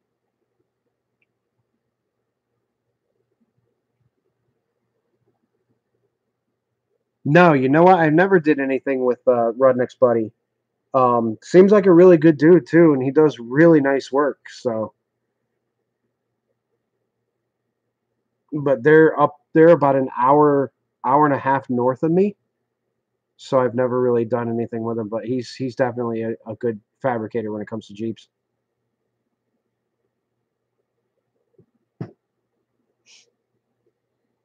Yeah, MIG welding is kind of like the clean and dirty, which doesn't make any sense whatsoever, but it is. It's easy, it's fast, it's quick.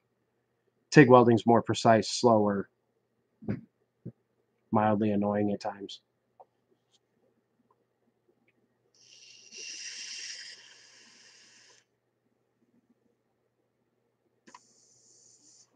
Ooh, look, magic tricks.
You know what, Mike?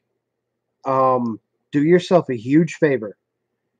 Take the torch out of the box, weld with it in its current state. Do not use the gas lens right off the rip. And the reason why is because when you can actually weld well with the stock setup that comes with it, with the normal um, gas diffuser and the normal cups, the big long cups that come with it, once you get that down, move on to the gas lens and the larger cups and the Fuhrer cup and all that other stuff. But start off with the normal stuff because you will train yourself much, much better with that stuff. And then once you jump to a Fuhrer or you jump to, the 8, 10, 12, 16 size cups, you won't have any issue whatsoever because a lot of times you go to a gas lens and a big cup right off the rip, you're going to be masking a lot of the potential problems that you might have as a new welder.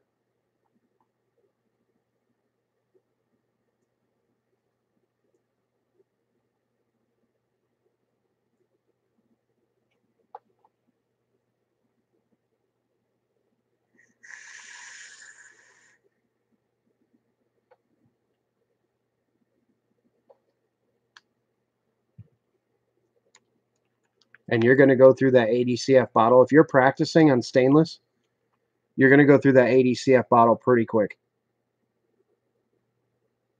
Right now, I have 5 300s,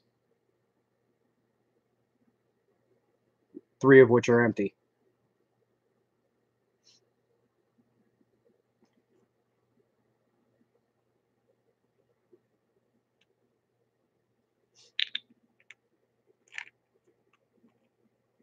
Hey, look, yeah, there's a silver lining to everything.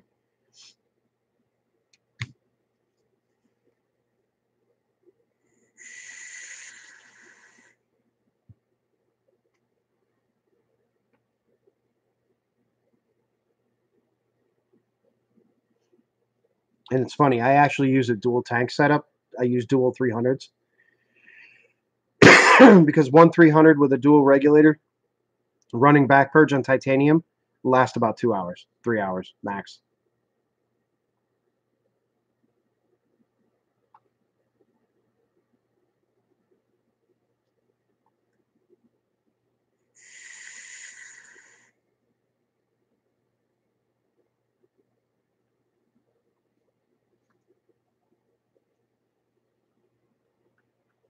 Yeah, that was the same thing with me, Mike. I was a MIG welder that could MIG weld anything and make it look amazing. And I did every Jeep that I did was all MIG welded. Every exhaust I made was MIG welded. Everything was amazing. And I figured, you know what? I'm a pretty decent MIG welder. Let me try TIG. Oh my God. What a nightmare that was. The amount of bottles I went through trying to learn how to TIG weld was insane.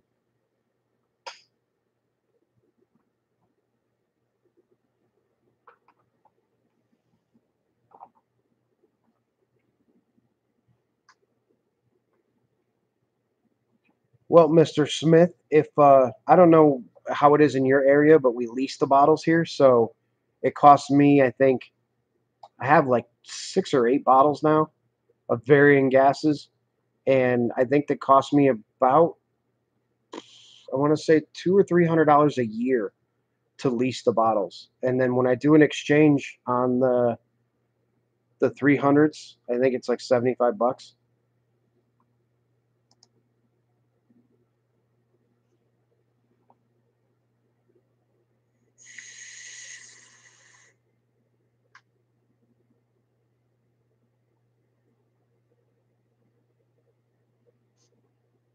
Yeah, I suck at stick. I am absolutely terrible. I cannot stick weld to save my life at all. Oh, okay.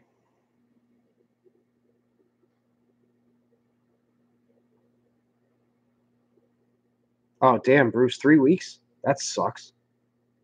It's gonna be some seriously nice checks, though.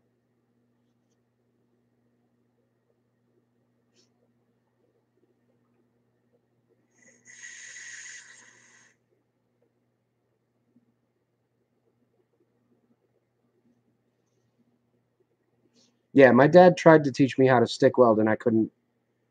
I was probably 10 years old, but at the same point, I couldn't handle it. Just couldn't do it. It was either I had the rod up here or it was stuck to something. There was no in between.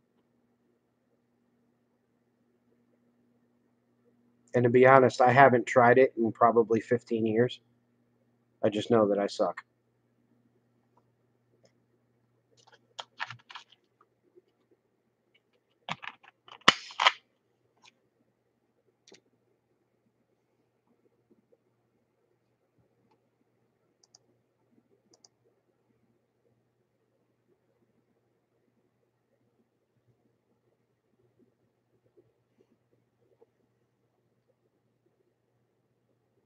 Yeah. If that was the case and you were never late for work, I should have fired you years ago.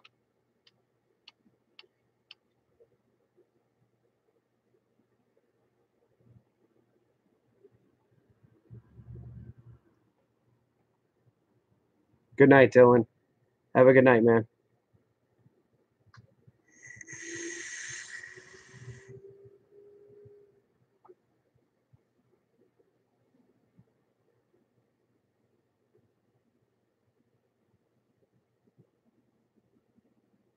Yeah. If you can stick weld on body panels, you are a god.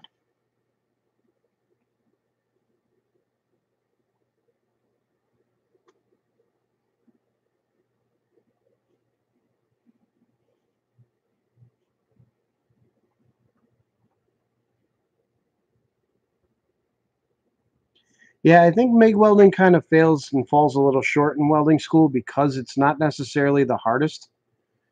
Stick welding and TIG welding would be the things you really need to spend some time learning.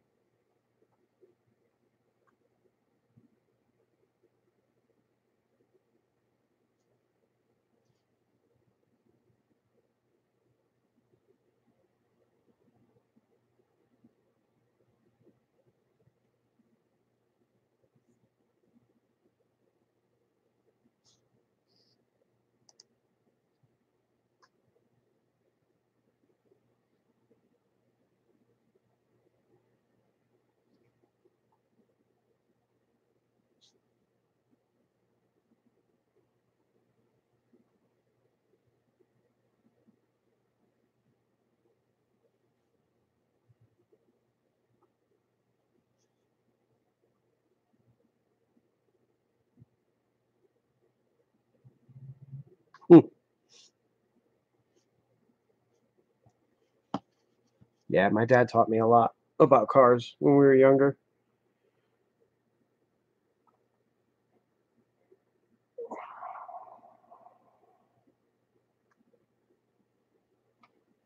What time is it? Oh my God, it's almost 1 a.m. 3 hours and 17 minutes we've been here.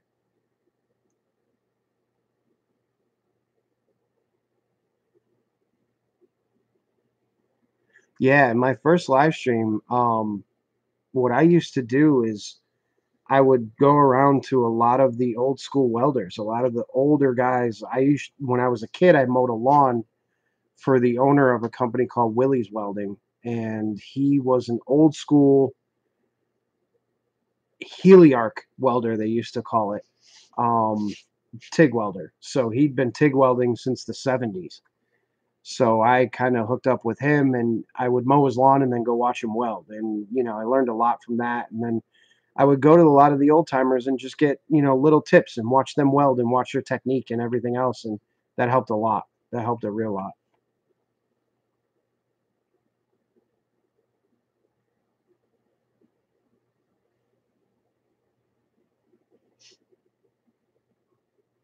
Yeah, new body. You hit a new car with a stick welder, as soon as you strike an arc, the car would disappear.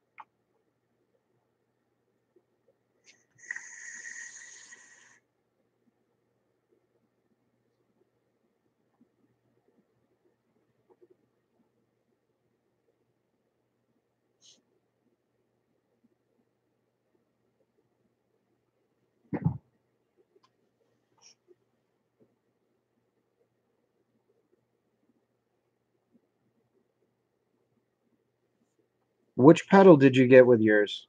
Let me look that up real quick.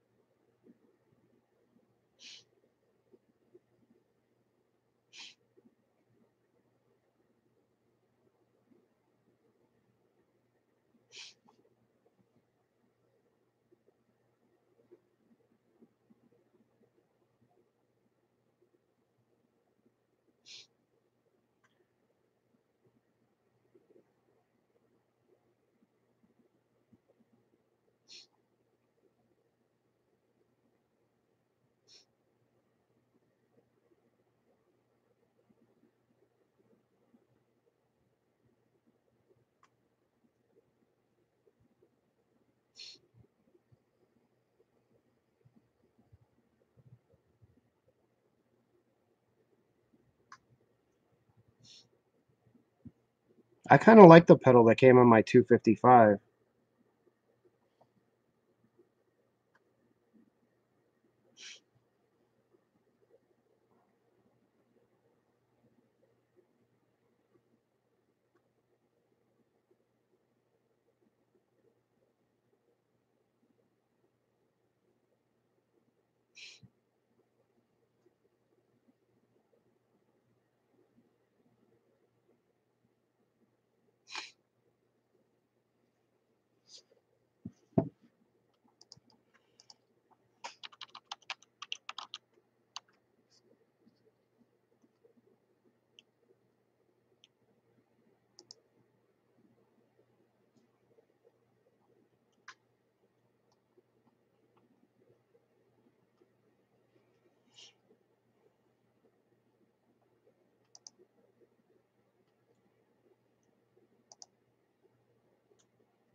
Oh, okay. Yeah, the 210 EXT came with the same pedal that my 255 EXT came with. I actually kind of like it. It has a lot more throw than my Miller pedal than my Miller pedal had, and I find I have more control with it.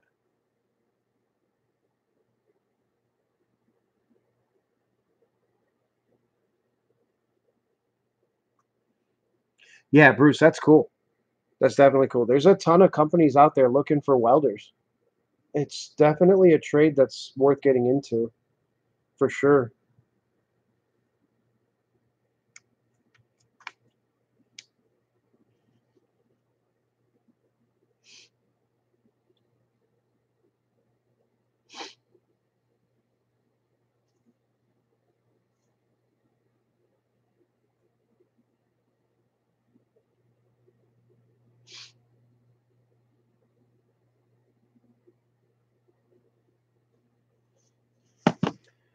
All right, guys, I think it's about that time. There's only 4 of us left in here.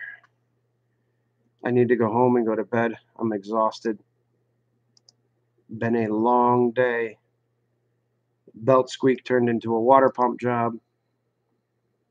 So it got a little crazy today. So thank you to the 4 of you who are left for hanging around for so long. I really appreciate it. And like I said in the beginning, we're almost at 10,000 subs. It's pretty sick. I didn't think it would get this far this quick. I mean, it's only been really a year that I've been doing YouTube kind of hardcore, and the outpouring has been great. So I hope you gentlemen have a wonderful evening, and hopefully we'll do some more lives soon, because I miss talking to you guys. It's fun. Hopefully we'll have some more time. We'll get Sherry down here and we'll do a live.